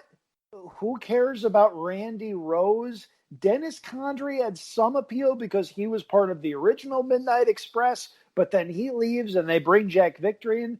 Nobody cared. This match is so much fun to watch. It is by no means technically perfect, but you know what I'll liken it to? I'll liken it to a prototypical version of Ronda Rousey's debut match at WrestleMania, because you had Kurt Angle, who was in his 50s, with Ronda Rousey, who'd never wrestled a match before, going against another 50-year-old and a female non-wrestler. And it was structured so perfectly that nobody cared about any of that. It was such a fun match to watch because you wanted to see the heels getting beaten up. It's simple. Wrestling is at its best when it is simple. And the simple fact was that, yes, while Jim Cornette is seen as a despicable manager and a despicable human being, and while the Midnight Express was seen as these big, huge heels, they were our big, huge heels. Here's this guy from New York with the cell phone talking a mile a minute, and we hate his guts, and he needs to die. That's the storyline going into this match, and they told the story brilliantly. Yeah, the story is everybody wants to see Cornette get his hands on Paul Lee, and we got a bunch of really good workers in here playing around that as Cornette's begging for Paul Lee to tag in. He won't. Then Cornette gets taken out by Rose. He's down. So Paul Lee tags in, of course, and then he gets the advantage on Cornette. And Cornette is just selling all over the place. I mean, there's bells and whistles all over in this match. Paul Lee's talking trash. He's posing to the crowd. Cornette gets up. He comes after Paul, who's able to just make the tag. Eaton comes in. He hits a bulldog. It allows Cornette to make the tag. And Stan Lane and Jack Victory go at it. The heels isolate Stan Lane. Randy Rose with a punch from the top rope on Stan, who's on the floor. The crowd is really booing Paul E., which is great. Heels working on Stan for like 4 minutes or so. But then Stan catches Victory with a boot, and Eaton tags in. He's the House of Fire. Paul E. is in the ring now. Cornette tags in, and here is Cornette as the House of Fire. The crowd just loves Jim. He hits a clothesline on Paul E. He tags in. All 4 wrestlers are in the ring now. Randy Rose misses off the top rope. He gets a 2 count. And things get totally out of control. Everyone except for Cornette is in the ring. Lane and Eaton hit the finisher, and they pin Randy Rose as Cornette is able to hold down Paul E. And it's fun. It's a lot of fun. It really is. Jim Cornette and Paul E. do a great job. And I got to say, for as much as it feels weird, if I didn't know Jim Cornette and I didn't know his past, what he's done since, everything about him, all the heel stuff, if you just showed me this match, I would think, damn, this guy's a great babyface. The crowd ate him up. He played his part very, very well. He sold. His energy was awesome in this match. For a guy who we've seen as like the weaselly heel, always having to back off and duck out, to see him be the energetic babyface going after Paul Heyman and bouncing around, I really enjoyed it. I thought it was really good. Final kind of overall thoughts on this match, DZ. Yeah, it's kind of like you said with Cornette. I agree. Well, you know, if you don't know him, I could definitely go along with what you're saying. The problem is I do know him, and I know him. No, you're right. The way it is today, the way he is today, where, you know, look, at times a Heyman shoot can be highly entertaining, but then there are times where he's just like so demeaning and hostile, and you know, I respect the guy that pulls no punches, but you know, some of the stuff that he says, it's just so crazy. Yeah, you know? I agree. Yeah. Paul Lee does a great job of working the crowd while he's on the apron, to the point where when there's a match going on in the ring, the only thing the crowd can do is chant very loudly, Paul Lee sucks. Paul Lee sucks. Paul Lee sucks. Yeah. Now, for as loud as this crowd was, they only ever did 3 chants the entire night, and 2 of them were in the main event. And we'll get to those because that underscores how brilliant the main event was. But they're chanting for Paulie. They're chanting for Paulie to get his due. And Bobby Eaton creates this situation where Paulie is seen to tag in and has to get in the ring, and the crowd's going insane. They get their comeuppance. Rose gets pinned, has to leave the NWA. It's a really good match. The other thing I'll bring up before we move on, though, is JR calls Stan Lane on multiple occasions the man with the educated feet. He'd used the same description to talk about Rob Van Dam. Rob Van Dam. Years later. Yeah. And it's a pretty cool find when you take a look at something like that. It's a really good match. It's a lot of fun. The only criticism that I had is they should have flipped this match with the one that came after it, because the one that came after it was absolutely dead in the water. Sorry about that, guys. I don't know what happened. No problem. No problem. I don't know. I got dropped off the call. I don't know where I got cut off from what I was saying. Yeah. Well, no, we were just in the middle of like your final thoughts about Cornette and how it actually cut in a pretty good spot too. It did. It sounded like it was clean. That's why we just moved to Andrew. It was like, oh, yeah, I should have just not said anything. And I know. I was gonna say, yeah, no, your final thoughts about just Cornette and like. Yeah, like knowing him today and the comparisons with Paulie, how it's sort of hard to like get like root for him as a babyface, like looking back now. Yeah, and I heard what Andrew. I caught the tail end of what Andrew just said. I agree with him. So like the next match is built up as two guys with like tremendous amateur wrestling backgrounds, and they're two guys that obviously are wrestling mainstays for years and years in multiple different territories. And the crowd just simply could not care less about this match. So because they were super hot, because everybody was into seeing Paulie get his butt kicked. Yeah. Like it's so weird seeing Big Papa Pump in a white polo, by the way. Just standing on the outside doing absolutely nothing. Yeah. Scott Steiner, who we see in just a second. We get a Ric Flair promo right before this. It's solid. It's the normal Flair type of stuff. It's the same Ric Flair promo you've seen 1,000 times. Yeah. Whether you like it or you don't like it, learn to love it, because woo, it's the best thing going today. And then we're right back to ringside. It's Rotunda versus Steiner, and the bell rings quickly. Rick Steiner versus Mike Rotunda for the World TV title. The one thing I don't like about just sort of this era, like Rick Steiner was always portrayed as the dog-faced gremlin, and he was tough in the ring, but they were really on the commentary trying to lay in and get a point across the point that he is dumb. Like he's just dumb as shit. Like that's like they're telling you that repeatedly throughout the match. And the only problem I have with that is that he's not like just a punch kick wrestler either. Like the guy's a legitimately good worker who actually has a decent repertoire in the ring, especially for this era. Like when you compare him with some of the stuff that he's willing to try to do or even do to other guys who are a lot of just punch kick at this point, guys who had been in the the 70s into early 80s and were sort of on the tail end of them. He's a younger guy who's willing to try things. So that's one of the only, like, this match goes on a little long, and like I think both of you said, it's in a dead spot. It's okay. To be honest, it's probably one of the better Mike Rotunda matches you'll find, because he sort of gets the opportunity. This is a good role for him too. He gets the opportunity to play the cheap, slimy heel who is athletic with ability, and JR does a phenomenal job of getting him over throughout here. Like, I got more information about Mike Rotunda and his background and who he was and why you should respect him in this match than like ever like I can remember before, and that was him as part of the Varsity Club. We get a feeling out process, kind of slow back and forth. Fireman carries. Rick's got a curly mullet mop here. And so the story is Rick the dumb guy is out wrestling Mike Rotunda, the really smart wrestler early on. Mike keeps rolling out of the ring and ducking out. Big European uppercuts from Mike that look really good. Rick hits a big clothesline.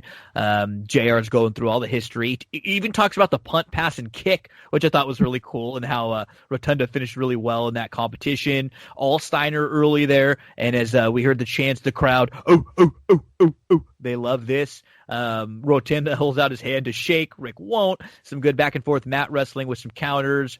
Then Mike gets control. He slows things down with an armbar. Little sloppy grappling here and there, and they start to look a little tired around the 10-minute mark or so. Rick misses a splash off the top. He hits a power slam for 2, which is always one of his better moves. The crowd is getting hot, though. They erupt here, and the commentators really selling that smart guy versus dumb guy angle. Kevin Sullivan then gets on the mic. And okay, I mean, if you want to play heel, you really talk about someone's dog, right? I mean, like, that's just super heel shtick here. He gets on the mic. He mentions Rick's dog, Spike. So Rick just completely loses all focus. He goes over to Scott. Scott goes to the back to try to check on the dog. We're at the 15-minute mark now. Rick locks in a sleeper. He has him down on the ground, and he's got the sleeper locked in, sort of like a rear naked choke. And Rick pins himself. He's on his back while he has the sleeper locked in with Rotunda on top, and he doesn't realize that he pins himself. When the bell rings, he gets up. He thinks he won the match, but no, in fact, he lost, and he lost the World TV title. So the dumbass, Darin, the dumbass Rick Steiner is how they're trying to make him come off in this match. He loses. Yeah, well, I mean, they talked about him being a dumbass the entire match, and he pins himself. So it worked out pretty well the way that went forward. But yeah, I mean, it's cool to see Rotundo like this. You see some of the IRS type shtick in him, the abdominal stretch. Wouldn't be a Mike Rotunda match without an abdominal stretch with him using the ropes. They're going long though. Rotundo by the end of this match looks like he's been just, I don't know, lathered up in butter and melted on top of him. Like he's just drenched. One thing about Rick Steiner here. Dude is jacked. Like he is. He was always put together. JR mentions that too.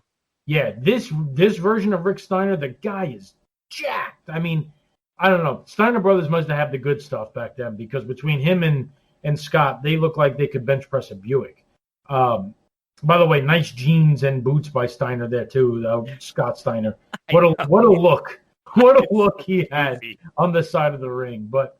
Yeah, I mean, like you said, the match, the two of them at the end of the match, they're both done. They're gassed. They did the best they could. Like the crowd at time, gets a little hot for different things, but I think the length of the match probably hurt a little bit. But, the pinning yourself ending, I'm sitting there and I'm wondering, I'm like, how's this match going to end? And I see the guy count 3 with him just laying on top of him. It's just kind of funny. But, yeah, I mean, match is fine. I just agree with Andrew's assessment that the crowd just wasn't into it much. Yeah, this crowd was into everything the entire night. And when they did a spot in the first couple of minutes that should have gotten the crowd on their feet, and the crowd didn't make any noise, yeah, this was the I'm going to get some nachos, does little Johnny want anything match. Mm-hmm. And that's unfortunate. I'm a bigger Mike Rotunda fan than either of you guys, it sounds like. If you want to see how Mike Rotunda could actually work, he was in the AWA for a very short amount of time in 1986 after he left WWF, and he had a legitimately great 15-minute match with pudgy, overweight Doug Summers that was on an AWA television show. It's very, very good. It's on YouTube. You can go find it. Highly recommend it because when Mike Rotunda got the chance to work with someone that knew what they were doing, he actually had a pretty high ceiling. The problem here, I think, more than anything else, is this kind of match didn't really play to Rick's strengths. Rick hit his stride as part of a tag team, as the heater, the big guy, the guy that'd run you over, he'd stiff you, he'd get the crowd barking. That's his thing. Rick Steiner as a singles guy, just never won me over. And I think that was a large part of why this didn't necessarily work. That and the placement on the card. This really should have gone on after Sting Butch Reed. And then you end with the 6-man match, followed by Wyndham Luger, followed by the Road Warriors, followed by Steamboat and Flair. That's a back half of a show for you. Because everybody's up for, the crowd's up for all those matches. Yeah. Because they've got bigger star power in them than in this match here.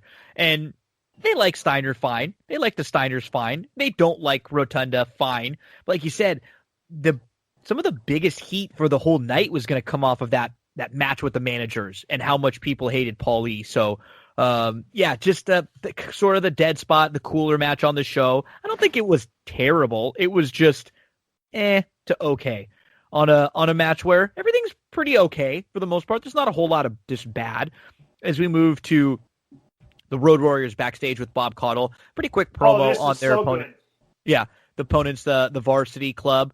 Hawk, then Animal, then Paul Ellering talk just a few minutes, but again, sort of like you're getting a lot of the hits from all of them, and we get them out to the ring. Everybody's inside and ready for the Lex Luger Barry Windham U.S. Heavyweight Championship match. JR says, which I thought was kind of cool, will it be Sting or will it be Lex Luger to be the man of the 90s? So this is where we are right here in 1989. Quick start, Luger leapfrog right into a sleeper. And we got a Magnum TA mentioning that Lex is really learning and improving his wrestling, and we see that from Lex throughout the match. He gets a gorilla press. The crowd is really into Luger here. All Lex early. Wyndham rolls out. Lex pulls Wyndham on it. I love this spot on the Irish whip. It was like instead of like how wrestling sort of you suspend your disbelief, this was like what somebody would really do if you tried to Irish whip them. They would just kind of like spin you back around like Luger did. It looked like real. I thought it was great. We got a Lex clothesline, a big body drop, big power slam. Luger off the top rope, but he misses badly. He lands outside of the ring. Wyndham takes advantage, and we get some big right hands from Barry Windham. Suplexes Lex right into the ring from the apron. We got a lot of those throughout the night. The suplex from the outside of the apron into the ring. Luger is busted open, and then Wyndham slows it down. He's working on Lex. He's great in this, where he's sort of slowing it down, using the big rights. And then Luger ducks a punch, and Wyndham hits the ring post. His hand is busted open. He's selling his right hand. Luger battles back. Wyndham's trying to use the claw, but the hand is a little banged up, so he can't get the grip locked in. He does lock it in. Luger goes down to his knees, but he's able to battle back up. We get then a big power slam from Barry. Lex kicks out at 2. Wyndham goes for the superplex. He struggles to get up with the hand injury, but he hits a beautiful one. He drops the elbow and a 2 count. Lex kicks out. We get a belly to back suplex, and Luger just gets the shoulder up for a W. Barry goes after Lex after the match. Nasty pile driver to Lex on the title belt. Beats on Lex with the title after the match. Darin, I like this match a lot. I thought this is really good Lex Luger work early, and they're telling the story of how Luger's improving his ring work. This is really good stuff. Barry Windham is great at this time period too. The only real problem I have with this match is that the finish was so similar to the finish in the match before, where it was like, oh, Rick Steiner pins himself. You get these two guys who it's a back suplex, but Lex just gets his shoulder. It's like almost a real identical type finish. If they would have separated it or just a slightly different finish, I would have liked it a little more, but I was really impressed with Lex work in this match. Yeah, I wonder back then at this point who was, did Windham and Luger come up with the finish together, or maybe they didn't know what that's a great point. Finish was going to be. And maybe when they saw the Steiner finish, they said, oh shit. But they certainly didn't adjust anything. Yeah, I mean, look, you watch a match like this, and you could see why people thought that Luger was going to be a big deal. Luger, for me, is a lot like Randy Orton in one sense. It has nothing to do with wrestling ability. There are times when Luger is going to give you 100%, and there are times when Luger is completely mailing it in for them. Yeah, you can kind of see it in his face a lot of the time too. Yeah, and you can read his face and know exactly what's coming. I mean, there were times when I would watch Luger and I would see him coming down to the ring in a major match, and you could just tell by the look on his face, you could say he's not winning. You know, I've seen it many, many times before. It's pretty cool how, you know, the issue with Wyndham's hand and wrist, and they keep coming back to that. Wyndham is selling it well. Luger, I think, gets busted open the hard way here. I don't know if it was on purpose or not, but they do a good job of selling that. Wyndham keeps going back to that spot. The commentary team keeps talking about it.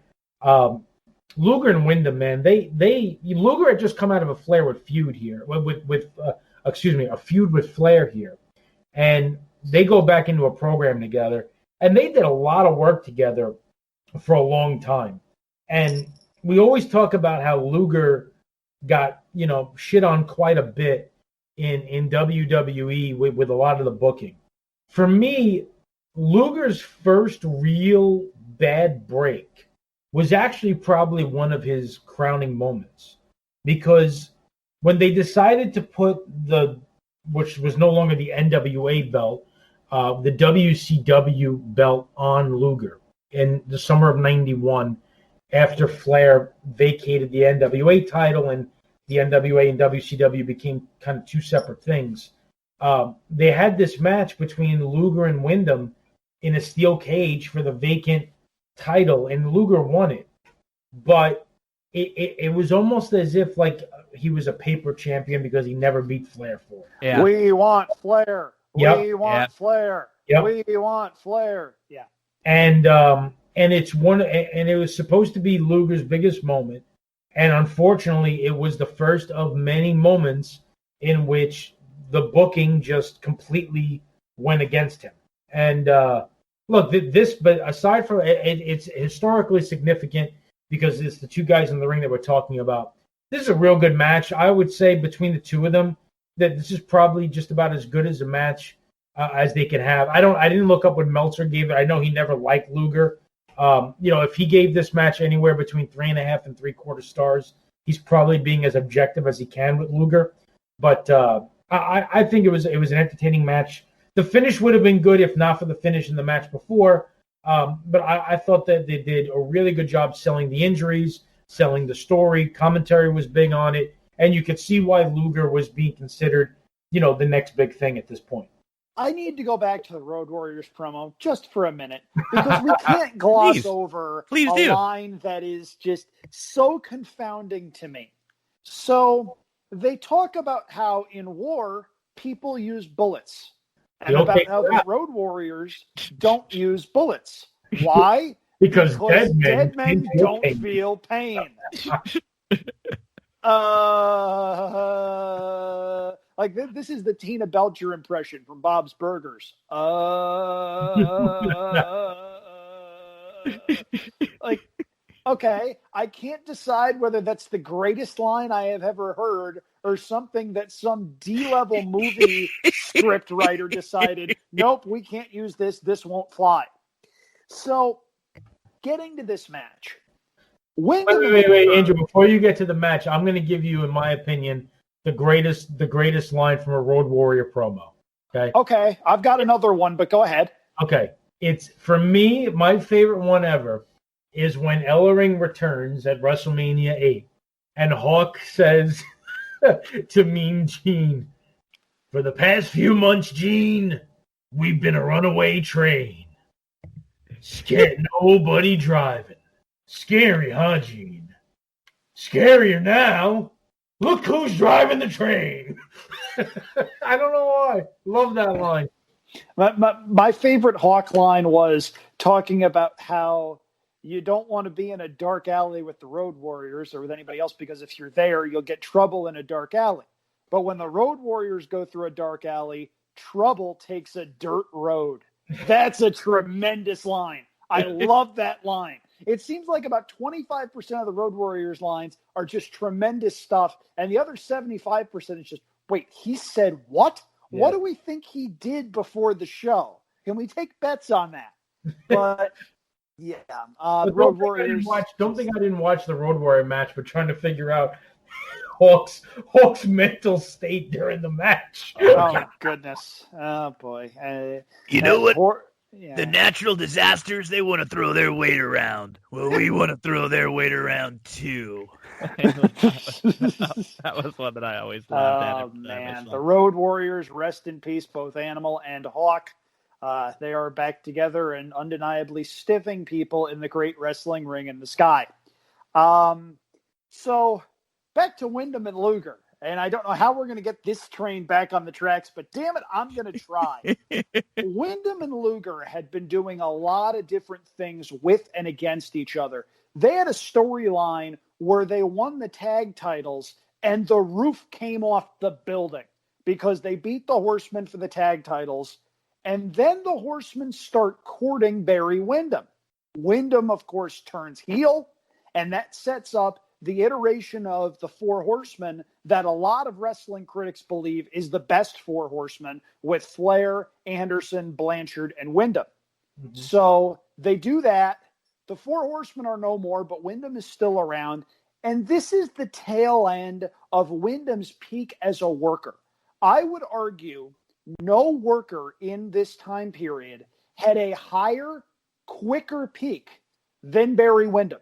For a few years, he was a star machine as far as match quality goes, because he was, of course, a big guy that could move, everybody drink, and he was also a sound technical wrestler, a guy from a wrestling family with a lot of athleticism and just killer psychology that you saw in this match, because they tell the story with his hand about how his hand may have been broken at some point. He can't do the iron claw as effectively as he should because he's got the busted hand. He can still inflict some damage with it, but it's not as devastating as it should be.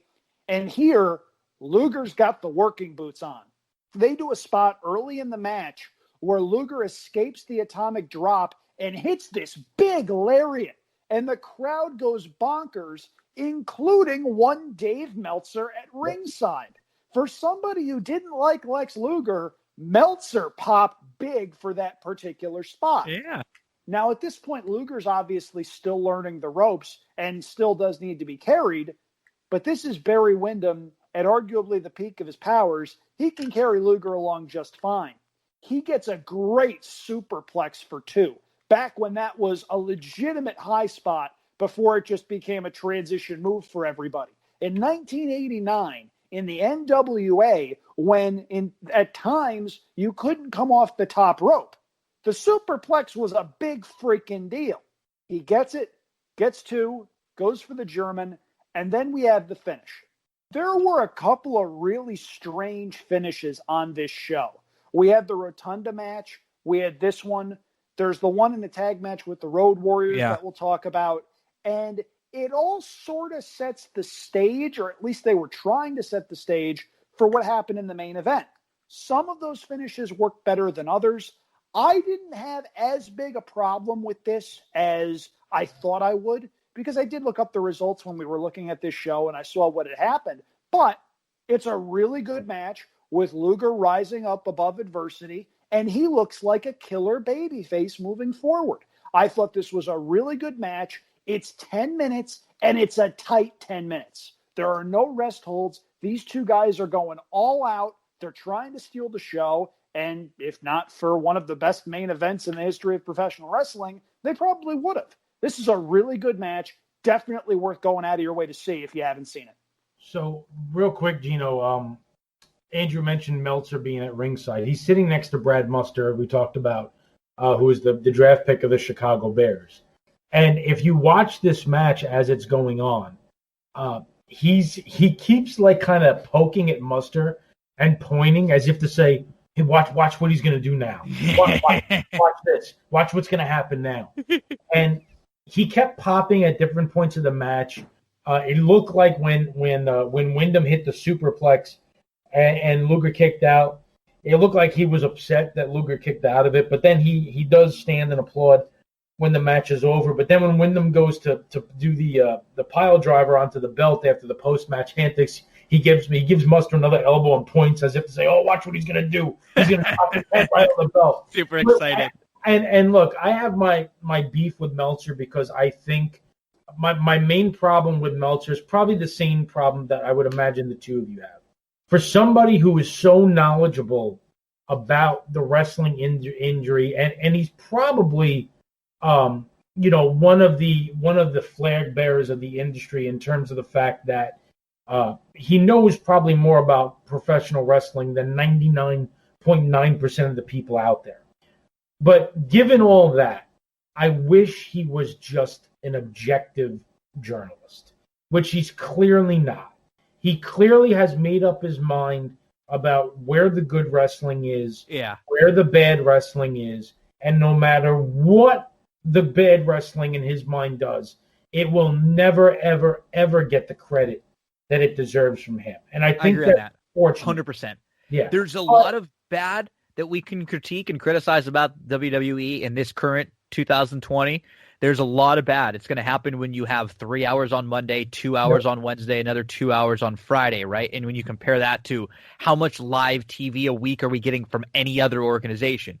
Not even a fraction of that. And so what we see from them is all of their best. Could you imagine if you took the good stuff from the Roman Reigns stuff from SmackDown, the stuff from the good Drew McIntyre stuff from here, some of the stuff with the Fiend from here, and put it all onto one show of just 2 hours a week, you'd get a great show. I completely agree with you. And that's what bothers me is that I think right now, and we're having a small tangent as we're talking, because we're talking a little bit about, I think, AEW in particular versus WWE right now. And that's I think that there are things that AEW does that if WWE were to do the same exact thing, everybody would give them crap for, and they don't, and vice versa. And I understand that AEW is going to get a lot more benefit of it out. They're a new company, but I would just like a little bit more consistency from people who seem like, okay, whatever AEW does, I'm going to back. Whatever WWE is, I'm going to be against. Because hell, I'm like a WWE guy. I've always been, but I watch AEW and I enjoy it. I want good wrestling from both. So if one is good and the other isn't, I'm going to say it. I don't have any reason in saying I didn't love Raw this week, because I'm still going to watch it and I'm still going to follow along. But it just seems like it's like you can't say there was something good in WWE right now without I can't say that. Right. And Meltzer, for me, and we're talking about this because he's sitting, at the front row ringside for this match. Meltzer, for me, that's his biggest problem. Now, the one thing I will say is I actually think he's doing something pretty cool here. He's sitting next to a guy who was a first-round draft pick of the Chicago Bears, drafted as a running back. Could be a big deal, that guy that he's sitting next to. Nobody knows at this point what kind of a player he's going to be. And he's literally being a fan for this guy and trying to educate him in what he's watching. Yep. I respect that. It's very obvious in watching that that's what's going on, and I respect that he's doing that. I just wish that 30 years down the line, he was still doing the same thing to everybody that reads his newsletter. It's like with anything else, unfortunately, in today's media landscape, you need to consider the source, and you need to consider where stuff is coming from. The stuff that Dave Meltzer did revolutionized the way people thought about the business. And a lot of the people that bash Dave Meltzer for doing that stuff that he did in The Observer, talking about how, this is going to kill the business. What are you doing? How can you be reporting on this stuff? They were the first people in line to get a copy when a new edition came out each week. I think it's incredibly funny what you hear from people who were bashing the dirt sheets that wound up being avid readers of said dirt sheets. Everything Dave Meltzer has done in this industry, it's a complicated picture. The good far outweighs the bad, I think, but you guys definitely have a point. I mean, he certainly has his spots that he is more partial to. That's everybody, though. Mm-hmm. I feel like if you put me in a position to watch a Yokozuna match that you think is good, I'm going to disagree with you, for instance. Yeah. Still, if you're in his position, I get where you guys are coming from, because there are certainly times where some of his biases come out. Like, look, I have a very, very, very tough time with the notion that any match can be greater than 5 stars, let alone multiple matches featuring the same people. In New Japan, always. I'm not even going to go that route. It's just, how can you say that a match 30 years after one of the greatest matches in the history of professional wrestling is that much better? Like, that doesn't hit home with me. That's my one problem, and it's why I don't always agree with Meltzer's star ratings as far as what he does. But in the grand scheme of things, that's fairly minor because he was the first guy that really did this. We're probably doing what we're doing right now because of Meltzer, to be honest. Absolutely. I mean, like if he doesn't make it where he's like having podcasts and like internet live stream shows recapping stuff years back, before we even knew what a podcast term was, we're not here doing it now. It's just, like you said, as you get older and you've been around more, it's harder not to have biases with guys that, one, you probably know personally. He knows Vince as well as any of us do. He's interacted with the guy and he's seen what he's done and he's heard stories from people, and who knows, some of the stories true, false, nonetheless. He has a reason to have some of his biases. It's just, it is harder in the more recent times because we can see, like, you can listen and watch him on a Wednesday night when AEW Dynamite's on and just can tell that like anything, WWE were to bring back Sting right now or try to get Shaq involved with something, that would get blasted by like the internet wrestling crowd. But everybody seemed to love it, and I don't mind it. I thought it was cool seeing Sting in there and like, I don't mind a lot of the things I think that some of the other people will get sort of hard on. I just want a little bit of consistency on both sides. The thing that really bothered me that Meltzer did in the recent past, it has nothing to do with star ratings. When Roman Reigns came out and announced that he had leukemia, what did Meltzer say? Yeah, I remember that. It was like, it wasn't the bad kind of leukemia. He basically went on like a fact-finding mission to go through like Roman Reigns' history or Joe Anoa'i's history for the last 7 to 10 years and trying to put together the timeline based on what he said in the promo when he announced that he had cancer. And at one point saying like, well, he said, he was diagnosed with this 11 years ago. But if you kind of look at things, it really couldn't have been more than 10 years ago because this and this doesn't quite add up. And then he gets into the kind of leukemia and he starts saying about how he was like on set for the movie. He's in that, and it's got to be like the chronic kind and it's not really the serious kind. And then recently he did it again where I forget who it was, somebody in I think it was either in the wrestling or UFC, I forget which industry, announced that or came out that somebody has leukemia. And he basically said, this is the bad kind, not the kind that Roman Reigns. Yeah, I remember that. I mean, come on, guy. Yeah, I mean, what are you doing? Yeah. That was bad. And I know we're going off on a tangent here, but fine. Two things. One, Meltzer's one of the guys that I think can be credited with what we're doing, why we're doing that. Bill Apter is the other guy. He was the guy that spearheaded PWI for a very long time, as well as a couple of other magazines. Who JR references a lot in the show. Yep. Now, that was catered to a different, less smartened up audience, but he was the only guy that was doing that. So he certainly needs a mention. His autobiography is actually a pretty fun read. It's nothing you don't already know, but he has a couple of really cool stories about a bunch of guys. Secondly, and unfortunately, we need to discuss this. The situation with Bruce Mitchell over at PW Torch. We mentioned Meltzer talking about Roman Reigns and leukemia and whatnot. I feel like what Bruce Mitchell did over at PW Torch was Luke Harper stuff. Yeah, talking about it had to be COVID and read the freaking room, people. Yeah, that's the thing. A lot of people in that position, I imagine, see themselves as the truth bearers of the industry. And you know what?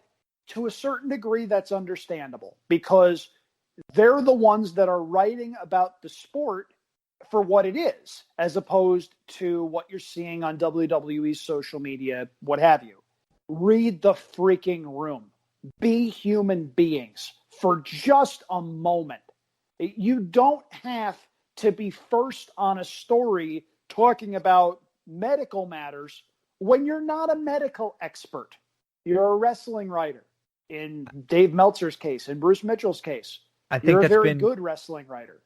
Just be human beings. Yeah, your point right there, I think, is sort of like in the big picture of what Darin was saying too. Is just there's such a rush to want to get the info out and have a take on it. Like here's the information, I'm going to react to it instead of just let it all play out. Everyone's going to want to honestly. Like I'm always curious at Dave's take on things.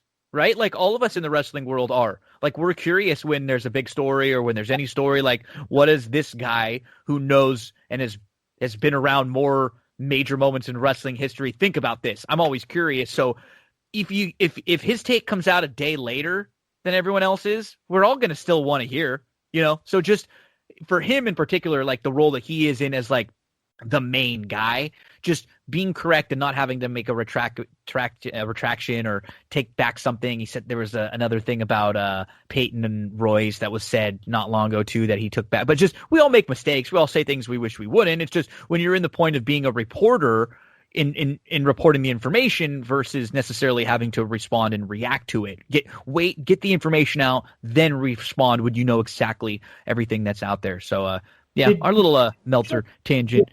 Go ahead. You're going to say something else? Yeah. Did Bruce Mitchell get fired today? He did. Yes. Yeah. Wow. So as we're recording this, which this might come out a week or two late because we're recording this right before the New Year, December the 29th. So a lot going on because it's very sad news. Double down. He see the problem that the thing that he really screwed up with was his editor put out a thing basically retracting everything that he said, and then he put out a tweet basically saying, "I don't care what my editor says. I stand by everything that I wrote." So now you just threw your editor under the bus and doubled down on your own stupidity. Yeah. So basically, and you just not only dug your grave, but you jumped in it and pulled the dirt on top of yourself. Sometimes it's just, hey, take the lump, take the L, and sort of move on. But he didn't do that in that case. As we get back, this was all on a little tangent because we saw Dave Meltzer in the crowd here on this show jumping up and down. And that's great. This is a wrestling show. We're going to go off on tangents like this, and there's a lot of important stuff going on in the wrestling world right now to talk about. So we're now backstage with Bob Caudle, and he's with Mike Rotunda, who's happy to be the new TV champ. He says nobody cares. Years down the line, nobody cares how it's done. They just want to know who the champ is. Quick little heel promo, let us know that he's the champ. He says he's going to hang on to the title for a while, but I think as Darin referenced earlier, I believe Sting beats him in a few weeks from now.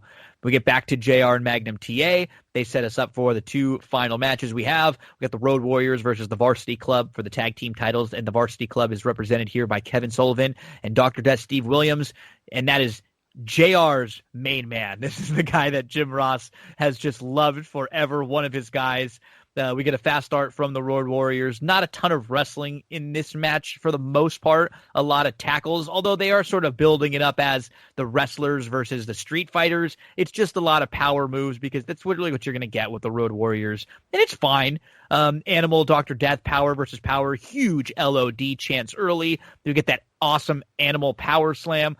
Dr. Death gorilla press to Hawk, who pops right up with a hard clothesline. Then Animal and Hawk with a Animal and Hawk with a double clothesline. I was going Hawk, clothesline. I went clock. I guess that was better than what I could have said.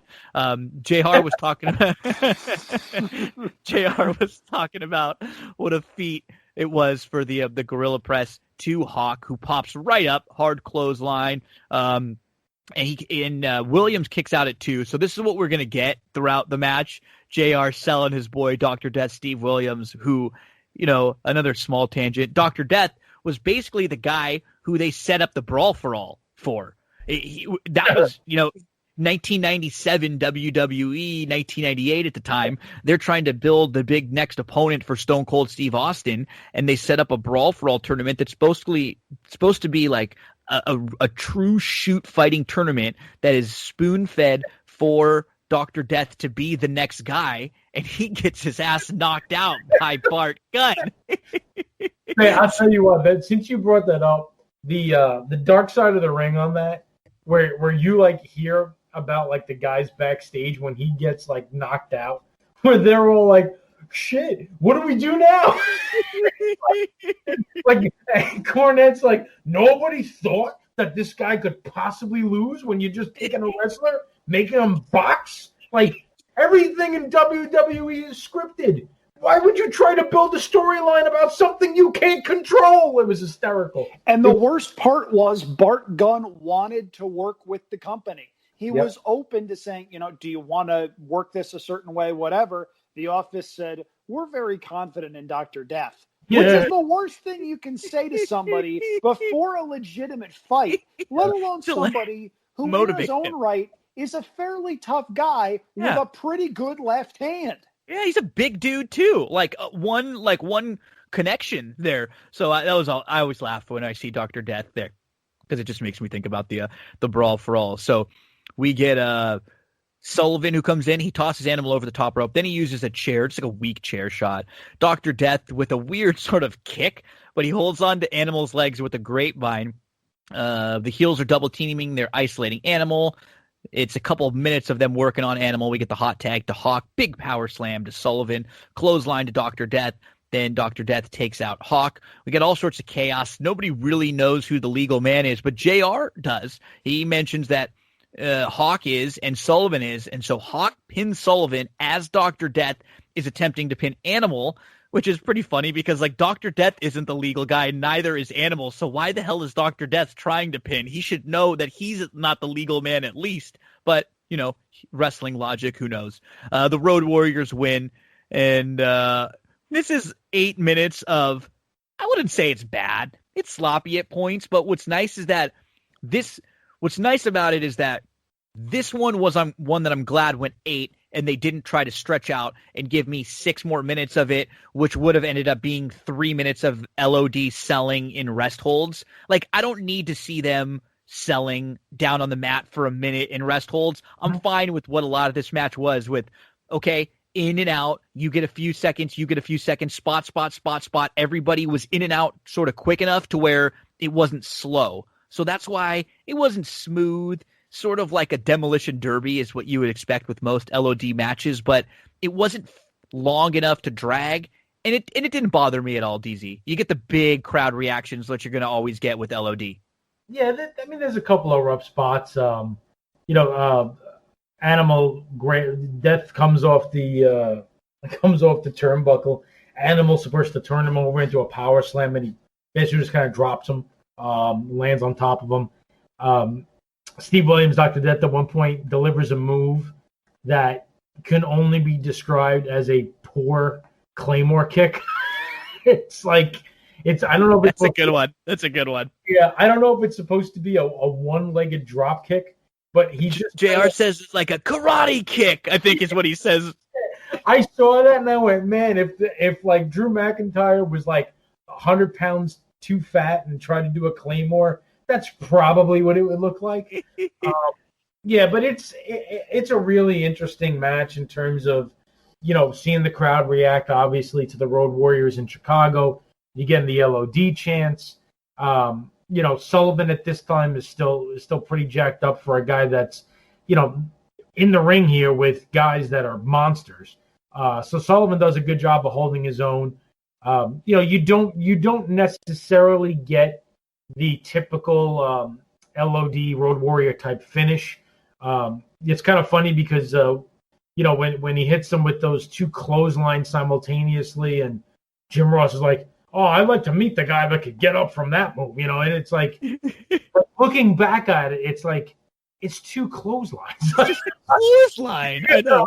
Of all the stuff that we've seen over the last 30 years, he just loves it so much. Yeah, JR is talking about it being the 2 clotheslines. But even the finish. So, Hawk hits the clothesline off the rope, and I got confused because you don't really. So both guys are going for a pin. Steve Williams and Dr. Death and Hawk, and the referee is not really in the picture. All you see is kind of his arm, and the count is really slow. So, and then they both jump up, and I'm kind of trying to figure out what the hell just happened. And then I realized, I get what they did. Both guys thought they were pinning, whatever. But it goes to show you again. This goes back to what we talked about at the beginning. with production quality. So you got a guy shooting, that particular spot, from a camera right up against the side of the ring. You don't see that animal's leg is actually on the rope to start with. Then he takes it off. You have no idea where the referee is. All you see is an arm kind of counting, and you really don't know what happened. And it's really because of the production quality. And this is what you get NWA in 1989. And then you kind of have to wait for the referee to see who he gives the belts to, because I'm still not really sure who won this thing. But it was an interesting kind of finish. They did several interesting finishes. It was kind of cool that it was not just finisher, pin, false finishes, in different spots were good. Nothing wrong with this match, though. Tight 10 minutes, typical Road Warriors, good stuff, crowd pops. Let's get ready for the main event. This is a decent power match. I love the idea of Dr. Death Steve Williams. In theory, in practice, his Japan work is far superior to his American work. He had a tag team with one Terry Gordy that had the single greatest name of any tag team in the history of professional wrestling. You guys know what it is? No, I don't remember. The Miracle Violence Connection. Oh, geez. Oh, jeez. Yeah, he didn't. I agree. He didn't work for me. Like, it just always felt like they were trying to put a square into a round hole, right? It's just like, I agree with you. I love the idea of it. Just like a girl that you look at and you think is really attractive, and then you just don't connect. It's like, okay, this is supposed to be a lot better than it is right now. That's sort of how it always felt with Dr. Death to me. The guy he strikes me as, American Rusev. Like, if he had been just 3 or 4 inches taller and could be perceived as this legitimate world beater, like, I know he's supposed to be a tough guy. I know he has all of these credentials from football and amateur wrestling, and that's fine and dandy. But when he's towered over by both guys in the Road Warriors, I'm supposed to believe he's a threat? Kind of stretching the truth on that one. Kevin Sullivan in this capacity didn't really work for me. Fun fact, Kevin Sullivan's still active on the independent scene as a manager. He did a lot of work for an independent promotion in Long Beach that I went to a couple of shows for. He's a manager that has, I don't know whether it's him breathing fire or somebody comes out with breathing fire, but it's actually a pretty cool spectacle. And then the match starts and they all go into the crowd and do insane things. It's quite the thing if you get a chance to do that once the world stops breaking. This match was fine. I don't have a ton to add to what either of you said. It's the Road Warriors. You know what you're getting. It's Steve Williams. You know what you're getting. I hated the finish. I understand why they did it, but this is one of the times where the way they edited the video makes it really unclear as far as what the heck is going on. It's just sloppy. It doesn't look good. You don't know what's going on. And yeah, the crowd pops, but it's because the Road Warriors are Chicago guys, not because of anything that they've just seen, except them leaving with the belts. This needed another minute after the match of maybe Magnum TA explaining, here's what happened, here's why the bad guys are ticked off, here's why the faces still have the belts, and the fans here in Chicago are going crazy for the Road Warriors. It just needed another minute, but there were a variety of reasons we didn't get it. We now get back to JR and the setup for the main event, Flair Steamboat. We get a lot of video footage here of the previous match, that the tag team match where Steamboat pinned Flair. We get the encounter that they had a week ago in the ring where it was a beat down back and forth, sort of like what they do with the contract signings nowadays when the two meet in the ring a week or so before their big match. And JR and Magnum are talking over all this footage. And the one thing just noticing about the way that this video was edited in particular, the lead up to the match. So after this video package, we get Flair, big entrance, spotlights, music, crowd erupts. They love to hate him. They want to be him. He kisses a woman ringside. He grabs the bouquet of flowers. And we see Steamboat just standing in the ring, sort of looking like a jobber. That was my only problem with all this, is that the match felt big, but we get this huge entrance from Flair, all this pomp and circumstance, nothing from Steamboat. We don't get his song. We don't get his entrance. We just get him standing in the ring. We don't even get the in-ring entrance of them announcing them while they're both in ring. So that was a little weird for a big match. But as soon as the bell rings, though, damn, this is phenomenal. Like, this is 23 minutes or so that are just incredible. Ricky, quick near fall right off the bat, shoulder tackle, headlock, another roll up for 2. Flair ducks outside the ring. We get that a couple times earlier. That's when they show the Bears halfback Brad Muster. They showed the White Sox president earlier. They show Kirk Beckler, offensive guard, and these two lock up now. Nasty chops that we're going to get all throughout the match. Big back body drop by Steamboat. Flair begs off. He's pulling hair, and he takes advantage. They exchange some chops.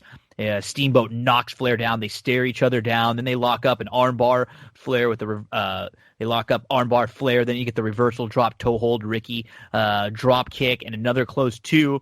Headlock by Steamboat. He just won't let go of the headlock, which I love. This is something that Brett did in a match or 2 years later, where he's actually getting pinned, but he still won't let go of the headlock. And he goes off the ropes almost like a bulldog, still holding on to this headlock. Things will slow down a little bit, and their chops back and forth. A brutal chop for a near fall. Flair ducks out of the ring again quickly, and they lock up. Ricky comes back to the headlock. He does go back to the headlock a lot throughout this match. Big Flair chops, a great sequence where they're running the ring ropes. And that's what I noticed in this match, particular with these two. I don't know if I've ever seen two guys in their sequences when they do the crisscrosses and duck and leapfrog, and their ring rope sequences back and forth are as good as you will see any two people. It just feels like a big deal, but normally that's like such a nothing transition part of a wrestling match. That's just phenomenal work. And Ricky hits the two-handed chop. Flair goes out of the ring, and my notes here are, now shit really picks up as Ricky is flying all over. I mean, he's countering everything that Flair throws at him, keeps going back to the headlock, back and forth. They're exchanging blow after blow. We get a shoulder tackle from Ricky, an elbow from Flair. Their rope running sequences, again, just so awesome. Ricky's laying in chops, his whole body, so much force behind every chop. Everything he does has so much intensity behind it. This is, like, Steamboat's great, but even this, like, with some of these chops and how he's laying it in are so great. Flair pulls him outside. He throws some huge chops out there. He throws Ricky into the barricade. Then he drops the big knee. Now Flair's in control. We get a double underhook suplex. Steamboat tossing Flair to the corner. He goes up and over, and then he does the typical up over across the apron, off the top rope crossbody that Ricky rolls over for 2. Even when they sort of botch a spot, it's a little sloppy. It just comes off like real. It doesn't come off as like a botched spot because these guys are so good. It's so intense. We believe they hate each other. They both want this title so badly. The Flair hits the figure 4. He's starting to use the ropes. Ricky's flailing about, just selling it like crazy, grabbing at the referee. The ref catches Flair cheating, trying to use the ropes, so he breaks the hold. And then Steamboat and Flair are chop after chop after chop, strike after strike. Flair jumps at Steamboat. Both men awkwardly go over the top. Sort of reminded me of that 94 Rumble we just talked about where Luger and Flair just sort of awkwardly go, or Luger and Brett awkwardly go over the top together. Now they're just laying in blows. Flair tosses Steamboat into the ring post. JR says, "This is the NWA. This is the league where they wrestle." Another shot at the WWF there. Big suplex from Flair back into the ring. This might have been the third one we've seen tonight where someone suplexes someone from the outside of the apron back into the ring. This was great, but Flair's was the best. He holds it long, picture perfect, 2 count. He keeps trying pin after pin. At this point, we're like 20 minutes in, and we have not had a dull moment. Ricky misses off the top rope. Steamboat back bridges out of a pin, hits a suplex, and Flair is barely able to get his foot on the rope for 2. We get a crucifix back bridge by Ricky for 2. Chop after chop. Both men are so intense. The big clothesline from Steamboat, a judo chop, and Flair's knocked out. Flair gets back up. They battle, and at this point, when Ricky Steamboat goes for the crossbody, Flair pulls referee Tommy Young over, so Steamboat lands on both men. Now he's knocked out, so Flair bounces up. They battle a little bit. Another ref runs down to check on Tommy Young, and At this point, Flair goes for the figure 4. Steamboat cradles him, rolls him up. The other ref comes in, makes the pin. 23 minutes and 18 seconds. And I honestly, this is probably one of the more detailed descriptions you'll get from me on a match on this show, just because it was so damn good. I watched it like 3 or 4 times and just stopping, going back a little bit to document everything because it was so good, so quick. It's very similar, Darin. It reminds me a lot of the Macho Man Steamboat match in that it's just boom, boom, sequence, boom. There's never, even the rest hold that are supposed to be the rest, like transition spots they're moving. They're not just sitting there obviously resting. This is a phenomenal match. Yeah, it's they tell a phenomenal story. There's so much into each move. The chops look violent. I'll tell you, I always get a kick out of it, but this match was a good one when Flair, goes upside down over the top, runs to the other turnbuckle. Yeah. I mean, it happened bang, bang in this match. I always loved when he did that. Flair's cheating left and right in different spots. At one point, the referee is literally underneath Flair's legs as he's like up on the rope. It's kind of ridiculous that the referee can't see that Flair's cheating, but that's okay. But yeah, these guys are putting everything into every single move. I mean, I'm not going to, rehash everything that went on. You did a great job with it.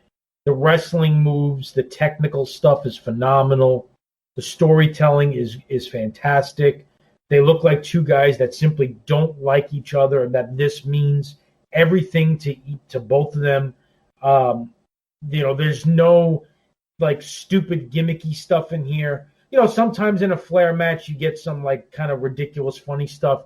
And while you get like little bits and pieces, this match is a serious knockdown, drag out wrestling match from start to finish. They do a great job. Every spot for me is on point. Everything is hit the way it's supposed to be hit. It's fluid. It's seamless. The finish is good. The referee, comes in and gets the count, timed it well. It's just one of those matches where, I mean, we know of this match obviously because we are, wrestling diehards forever. But being that this is not a Starrcade or a Great American Bash, I could see where a lot of people who just are, wrestling watchers like for today and occasionally go back and they like watching some of the older stuff. I could see a lot of people who've never seen this match because it's just not a well-known pay-per-view in terms of, franchise name. So if you have not watched, the Chi-Town Rumble of '89, do yourself a favor. I think the whole show is fun, but make sure you go back and watch this main event because it's probably one of the top 5 matches of the 1980s, in my opinion. So, and it's 23. Like if you don't want to go back and watch the hour Flair or the 50-minute Flair Steamboats, this is a 25-minute, like less than that match, Andrew. That is, I mean, as good as you can throw any match out there, and this thing still holds up now all these years later. It is damn good. There are no rest spots in this match. Right. These two guys do not stop for 23 minutes. And it's remarkable because if you watch some of their hour-long stuff, they don't stop there either. For as many differences as Ric Flair and Bret Hart had, Bret credits Flair as having the best cardio of anybody he ever worked with because the guy just did not get tired, did not stop. And Steamboat was one of the most fit wrestlers in history. When he was a bodybuilder, Flair's book chronicles the stuff that he would do to get in optimal shape and the way he would torture his body to get to where he could do this for 60 freaking minutes without stopping. It's just remarkable the way these two were able to do that. Now, way back earlier on in the show, I mentioned that there were 3 chants throughout the entire show, and 2 of them were in this match. The first, because Chicago is Bizarro World, was a Steamboat Sucks chant that started about 3 minutes into this match because a lot of people in that audience wanted to be Ric Flair. They wanted to be the stylin', profilin', limousine riding, jet flying, wheelin' dealing, kiss stealing, son of a gun, women everywhere, whatever. They didn't want to be family man Ricky Steamboat. 10 minutes later, the crowd has completely switched, and everyone in the arena is chanting, Steamboat, Steamboat, Steamboat. And it's so freaking cool because WWE likes to do this whenever one of their faces doesn't get ridiculously over. They try to paint this narrative of how they win people over by the time the bell rings. And with Cena and with Reigns before he turned heel, it was more the crowd giving begrudging respect and realizing that those two were good workers and good at what they did. With Steamboat, the crowd legitimately wanted him to win because of the way he got them into the match. Big, big difference. It's why Flair credits Steamboat as the best babyface he ever worked with. It's why Steamboat never once had to turn heel because he could always get the crowd behind him no matter what. Every part of this match worked for me. Every single one. We mentioned that the finish had some moving parts to it. The ref gets bumped. Teddy Long runs in. Flair goes for the figure four. Steamboat pins with the cradle. For just a split second after the match, you're thinking they couldn't be doing a dusty finish here, could they? They couldn't be saying that because the second referee came in, the match, the verdict doesn't get whatever. When Steamboat's hand gets raised by Tommy Young, who's still clutching his chest, the crowd goes berserk. Flair flips out in the corner. Steamboat's the champion. Everything about this, from start to finish, was perfect. And for as hard as we are about certain aspects of wrestling, it's because we know how good it can be if certain things are done right. Watch this match. If you've seen it before, go watch it again. If you haven't seen it, you need to see it. I don't know how much more glowing I can be about a match. This was tremendous. It was outstanding. It was paced perfectly. The story was told perfectly. It's one of my favorite matches of all time. I think it's as good as when we talk about the best matches that we've recapped. We'd probably put, Brett Owen. You could either the Brett Owens, the cage match, if you didn't like that one as much, or their WrestleMania opening match. I'd put the Austin Brett that we looked at for WrestleMania. What was that? 13 and 97. And there are some other damn good matches that we've talked about. Hogan Warrior 2, yeah, right up. Even recently. I mean, like Hogan. I mean, like Savage Warrior is a great match. I don't think the technicality is as good, but that's a great Savage one. Steamboat at 3. Savage Steamboat, Piper, Brett matches that we like. Any matches we love. I mean, I think this is right there in the conversation with it, DZ. And I like the post-match celebration. We don't get a big celebration in the ring, but they go backstage. First, we go back to JR and Magnum. They recap, then they throw it back to Bob Caudle, who's backstage with Ricky the Dragon. He's getting showered with champagne by all the baby faces. Sting, the Steiners, Lex Luger. They're spraying Bob Caudle, who's laughing. And Steamboat grabs the bottle. He takes a big chug, which I loved. His eyes, he's blinded from all the champagne. He can't even open his eyes as he's trying to give like he's trying to give like the promo of his life right here after the biggest moment, and he can't even open his damn eyes because he's blinded from all the champagne. They just his eyes are red as hell. They keep pouring it on him. He actually gives a little respect to Flair and says he will give him a rematch, and JR and Magnum say bye, and the credits roll. So thoughts on this little closing montage, and then overall closing thoughts on the show, DZ. So I don't know if you noticed at the end of the match, after the match is over, the referee, who's not the referee of the match, has the belt and is holding up Steamboat's hand. Flair's manager is giving the referee a tongue lashing, saying you're the guy that's supposed to count him out. Flair runs over. Looks like he's arguing with the ref. But you know what he did? He went over and told the ref, you need to go over there and raise Ricky's hand. And he literally instantaneously runs over as he's laying on the ground and picks his hand up. Runs over and there's no question that Flair said to him, get over there and raise his hand. There's no doubt about it that that's what he said. Yeah, I mean, look, it's a fun show with a 5-star main event. The post-match stuff is cool. You know, back then, getting that kind of look in the dressing room at the guys, they're kind of wearing, you know, some of their street clothes, you know, and stuff. Luger's back there. Sting comes in at the very end and stuff. It's really cool. I'm going to give you guys, believe it or not, I have a Ric Flair story. Ooh. And I've never told it on a public podcast. And I've waited. I knew I was going to tell it eventually. And I figured, let's get it. Let's get it. Flair being a main event, it was a good time. It's actually a Flair Hogan story. And it's a story from not that long ago. Last fall, one of my close friends, my golfing buddy, turned 40. He is a diehard Kansas City Chiefs fan. So we had a group of guys, about 10 or 12 of us, and we picked out a weekend to go see the Kansas City Chiefs play in Kansas City. We were going to go to Arrowhead for the weekend. And he picked the Chiefs-Packers game in Kansas City, which is the game he wanted to go to. Unfortunately, Patrick Mahomes got hurt the week before, and we ended up seeing Matt Moore quarterback the Chiefs in a losing effort. So that kind of backfired.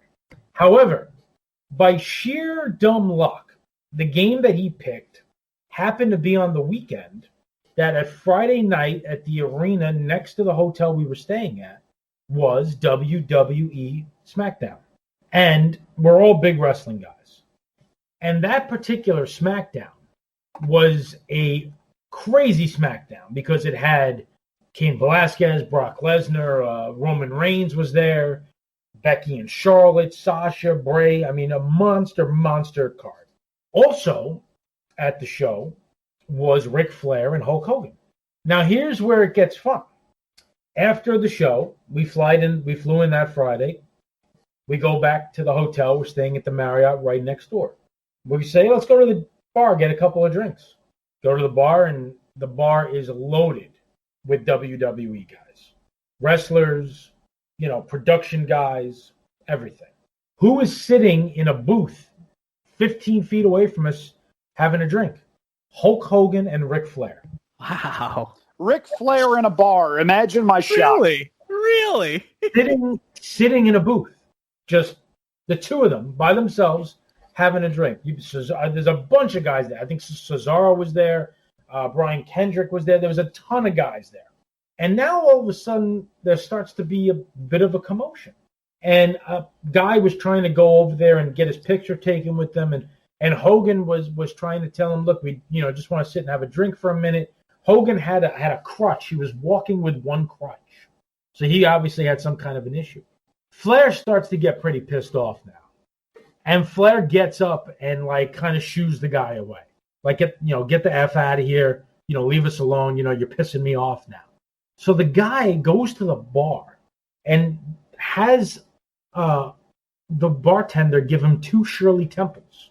And he walks over to Hogan and Flair and gives them the Shirley Temples. And says, I thought you guys could use a real drink. And Flair says to the guy, the last time I had a Shirley Temple, I was fucking your wife.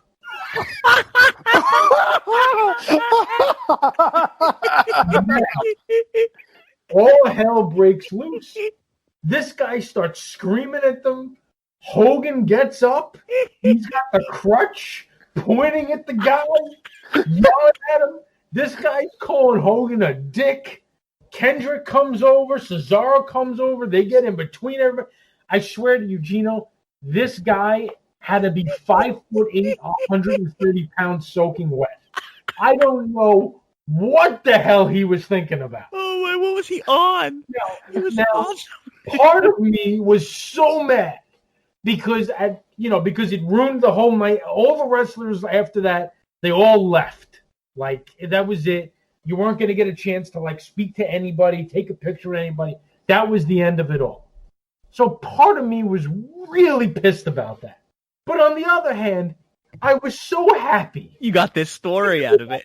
This story Ric Flair telling a guy that the last time I had a Shirley Temple, I was fucking your wife. That is just phenomenal. Oh, God. It was tremendous. And I looked at my friend Bobby, and I said, I don't know, pal. It's, we got a big weekend ahead of us. We're going to a Halloween party the next night. We had a Chiefs game. I said, I don't think anything that's going to happen in the next All downhill from there. top this. That is, I don't think you can top that, Andrew. But No. give us your closing thoughts on the little celebration and this show overall. I gotta follow that. I feel like Triple H and Randy Orton having to follow Shawn Michaels and The Undertaker at WrestleMania 25. You're telling me I'm the one that's got to follow that? That's not in my contract. Anyway, no, this was a really good show with 3 legitimately great matches on it. You've got Cornette and the Midnights against Paulie and his crew, Wyndham and Luger, and of course, Steamboat and Flair. There's some other fun historical stuff on this show as well. It's a lot of fun. It's 2.5 hours, for better or for worse. It's a tight 2.5 hours. This is a really cool thing to go back and rewatch, especially if you're a fan of guys like Steamboat and Flair at the peaks of their respective powers.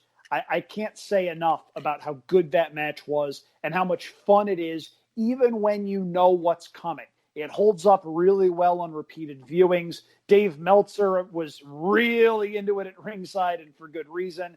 This entire show delivered. It's not perfect, but the high spots are really, really good. Okay, so we are in the Rumble sort of time period. We've been talking Rumbles recently. I'm going to go back to another Royal Rumble for my selection for our next show for next week. And I was honestly between two, and it was either going to be 2001 or 2002. And the reason I picked 2002 was pretty simple. There's no Benoit match that we have to skip over. Thank you. That's really what it came down to. And you know what? I'm looking at 2002. You get in the Rumble, you get Austin, who comes in at 19. You get Triple H at 22, Mr. Perfect at 25, Kurt Angle 26, Big Show at 27, Kane 28, Van Dam 29, 30. You get a pretty badass last 10 or so, last 10 to 15 in this Rumble. It towards the beginning, it sort of drags a little, but you got that fun stuff with The Undertaker and Maven, and then you get the end. You get from the point where Austin comes in, where it obviously picks up, and then you get that real who's who. Also on the undercard of this show, you get a Jericho Rock match, you get the Flair McMahon street fight good there, stuff. and you get the Regal Edge match, which is a cool IC title match for about 9 minutes. So yeah, I thought 2002 is a good Rumble, and it's definitely one of the top 10 Rumbles. Probably you could even go into like the top 6 or 7 Rumbles with the star power that they have, and the big pop, the big surprise here. I think there's lots to like about 2002. So that's going to be our homework for next week, Royal Rumble 2002. I know when we're recording this, they've been coming out a little bit later than we've been recording them, but at the time of this recording, right before the New Year's, DZ, you got a big week coming up for your horse racing ownership prospects. So best of luck to you coming up. Let the folks know where we can follow you. Yep, we'll be on Twitter at the Track 7. Football season winding down. Fantasy football is over, but hey, Triple Crown season is right around the corner. We start to watch some prep races for that. A lot of fun stuff going on at the Meadowlands. Their winter racing is always good, so I'll certainly be paying attention to that, giving out some tickets. And I've been following the Turfway meet very closely, only because, like you said, we have a horses stable there. So I've been really dialed into what's going on there. I put out some pretty wild statistics. At the time of this recording, for example, horses that made their last start at Mountaineer Park, I think, are 0 for 53 the last time I looked at the Turfway Park meet. So I've been paying really close attention to it, giving out some good tickets. We've been doing pretty well over there, and I'll keep doing that throughout the meet. So, if it ain't broke, don't fix it. We'll focus on that. Looking forward to NFL postseason as well.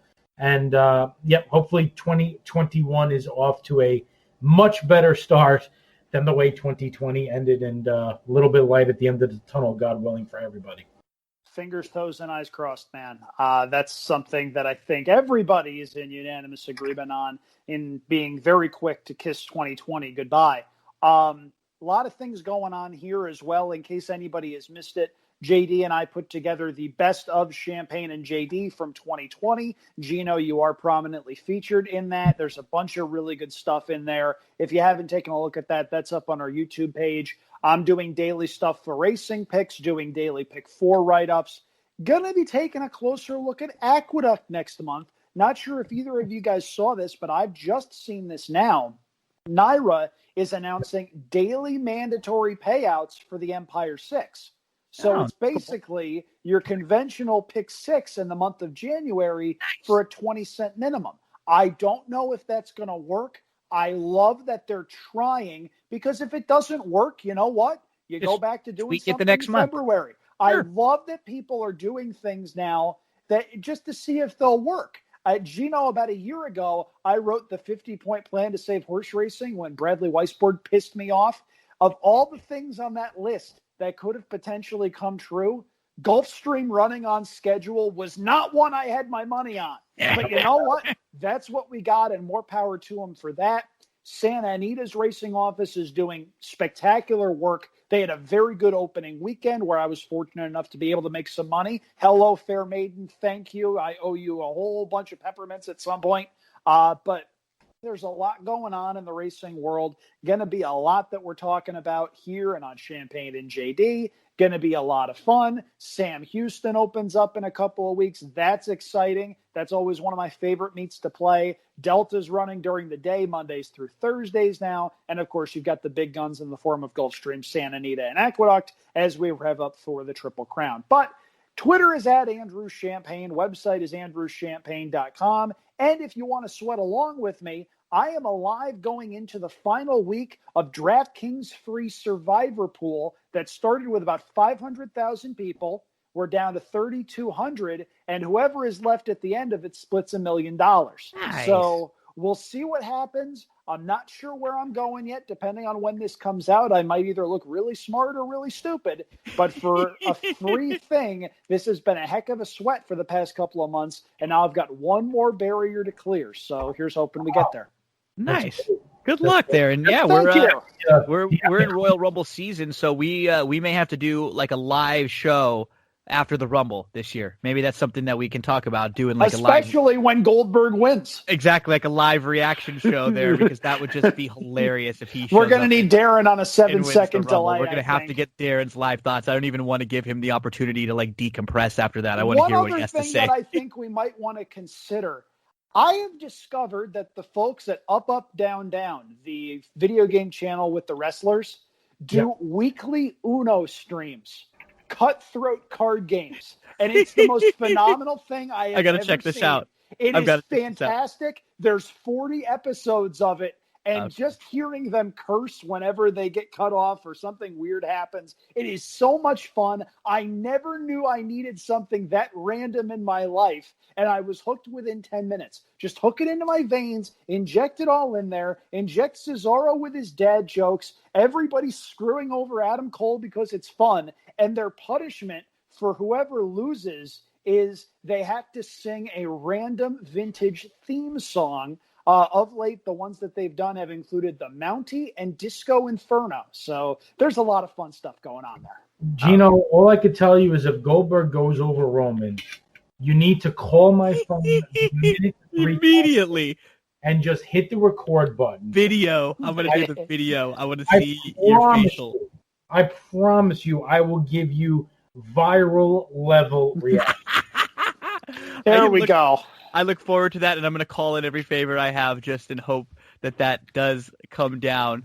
Darin Zoccali, Andrew Champagne, so much fun like always, fellas. Thanks for joining me again on another episode of the Old Wrestling Rewatch. For those of you following along and doing your homework, next week we're going to be talking Royal Rumble 2002. A big thanks again to Darin. Big thanks to Andrew. Don't go anywhere, folks. There's plenty more on this episode of That's What G Said.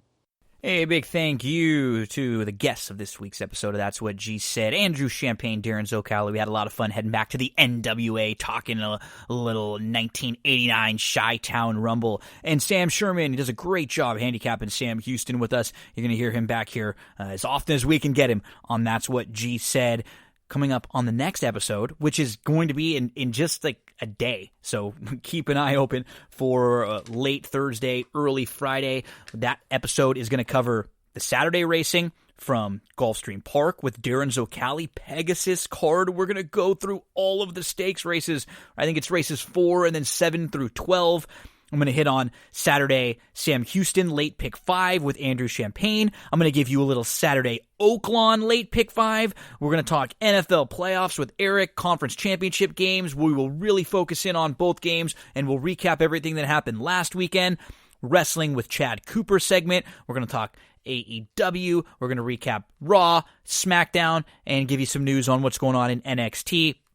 And then Tiger, the documentary. I watched parts 1 and 2 on HBO. I thought it was very, very interesting. I'm going to give you some of my thoughts on the Tiger documentary on the next episode of That's What G Said podcast. Good luck in all of your Thursday and Friday racing, folks. You're going to hear back from me very soon in just a few days.